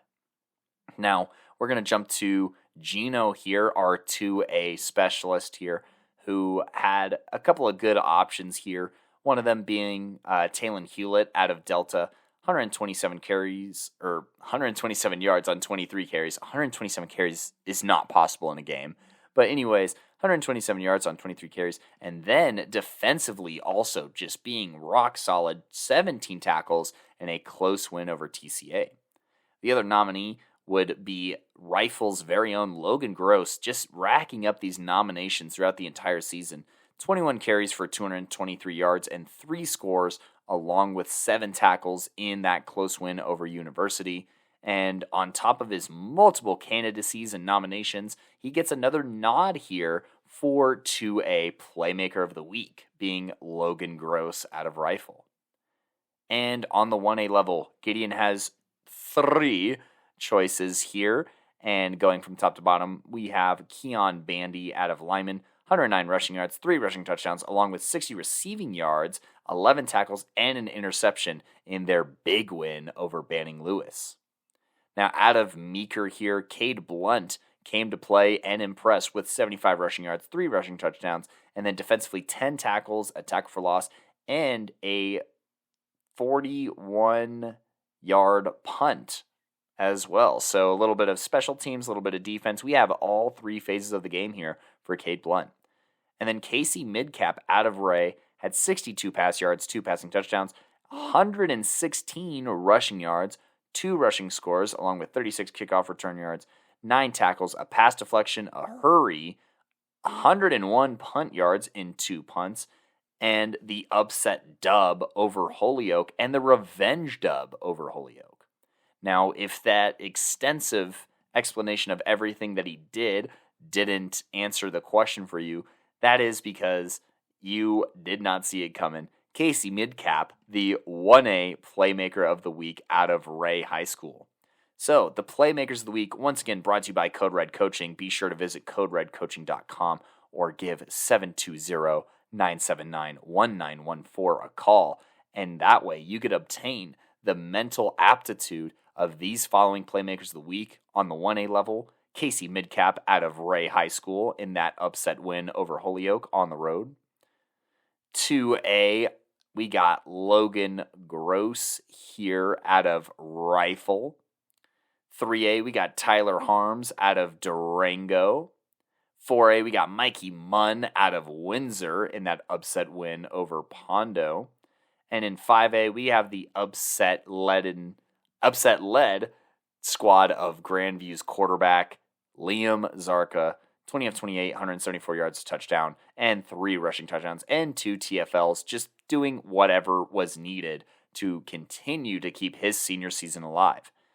Once again, those Playmakers of the Week brought to you by Code Red Coaching, where the grind to greatness starts with the mind. And all of that brings us to our very last segment of this episode, which is going to be our Game of the Week Playmaker, brought to you by Junkyard Training. Be sure to call 303-521-7594 or visit junkyardtraining.net for extra information. And to the athlete who wins this honor of Game of the Week Playmaker, be sure to visit 14697 East Easter Avenue, Suite E in Centennial, Colorado 80013 to pick up your reward and reward yourself for your performance in your postseason dub. But, like I said, there were a ton of options for Game of the Week Playmaker. I mean, in the first place, we attended 3, 4, 5 games this week, I want to say. Let me count them up. 1, 2, 3, 4, 5, 6 games. We attended 6 games this week, so plenty of options to choose from here, and none of them disappointing. Even multiple players from one team in some of these games. I mean, I'm looking at Bronco Hartson and Xavier Ramirez. Bronco Hartson, 8 of 11 for 144 yards, 2 passing touchdowns, and then 188 rushing yards and 3 rushing touchdowns in that win over Riverdale Ridge on the road. But his tailback had 250 rushing yards. That's Xavier Ramirez, and 2 rushing touchdowns in a game that I attended. In addition, another game I attended had Jet Balika here, 71 rushing yards and 3 touchdowns for Heritage in their win at home over Golden. Simon also put forth Riken Doggard here, 8 of 14, 182 yards, 4 passing touchdowns, and then another 116 yards and a score on the ground as well. But we're going to go for the deepest cut of all here and talk about Marco LaPierre's performance in a very tight win over Discovery Canyon. I mean, as tight as it can get, honestly. Just narrowly scraping by in this dub, and Marco LaPierre came up big in this game. He had 2 receiving touchdowns on 4 receptions for 50 yards, and then defensively, his pride and joy and that safety position that he is so good at, he had an interception and 5 tackles. So, Game of the Week Playmaker brought to you by Junkyard Training. More information at junkyardtraining.net. It's going to be Marco LaPierre. Marco, go ahead and DM Junkyard Training or go ahead and pull up to 14697 East Easter Avenue, Suite E in Centennial, Colorado, 80013 for a sweet deal on some gear and some nutrition as well. And that is going to do it for this edition of Playmakers Corner, episode Investigate 311.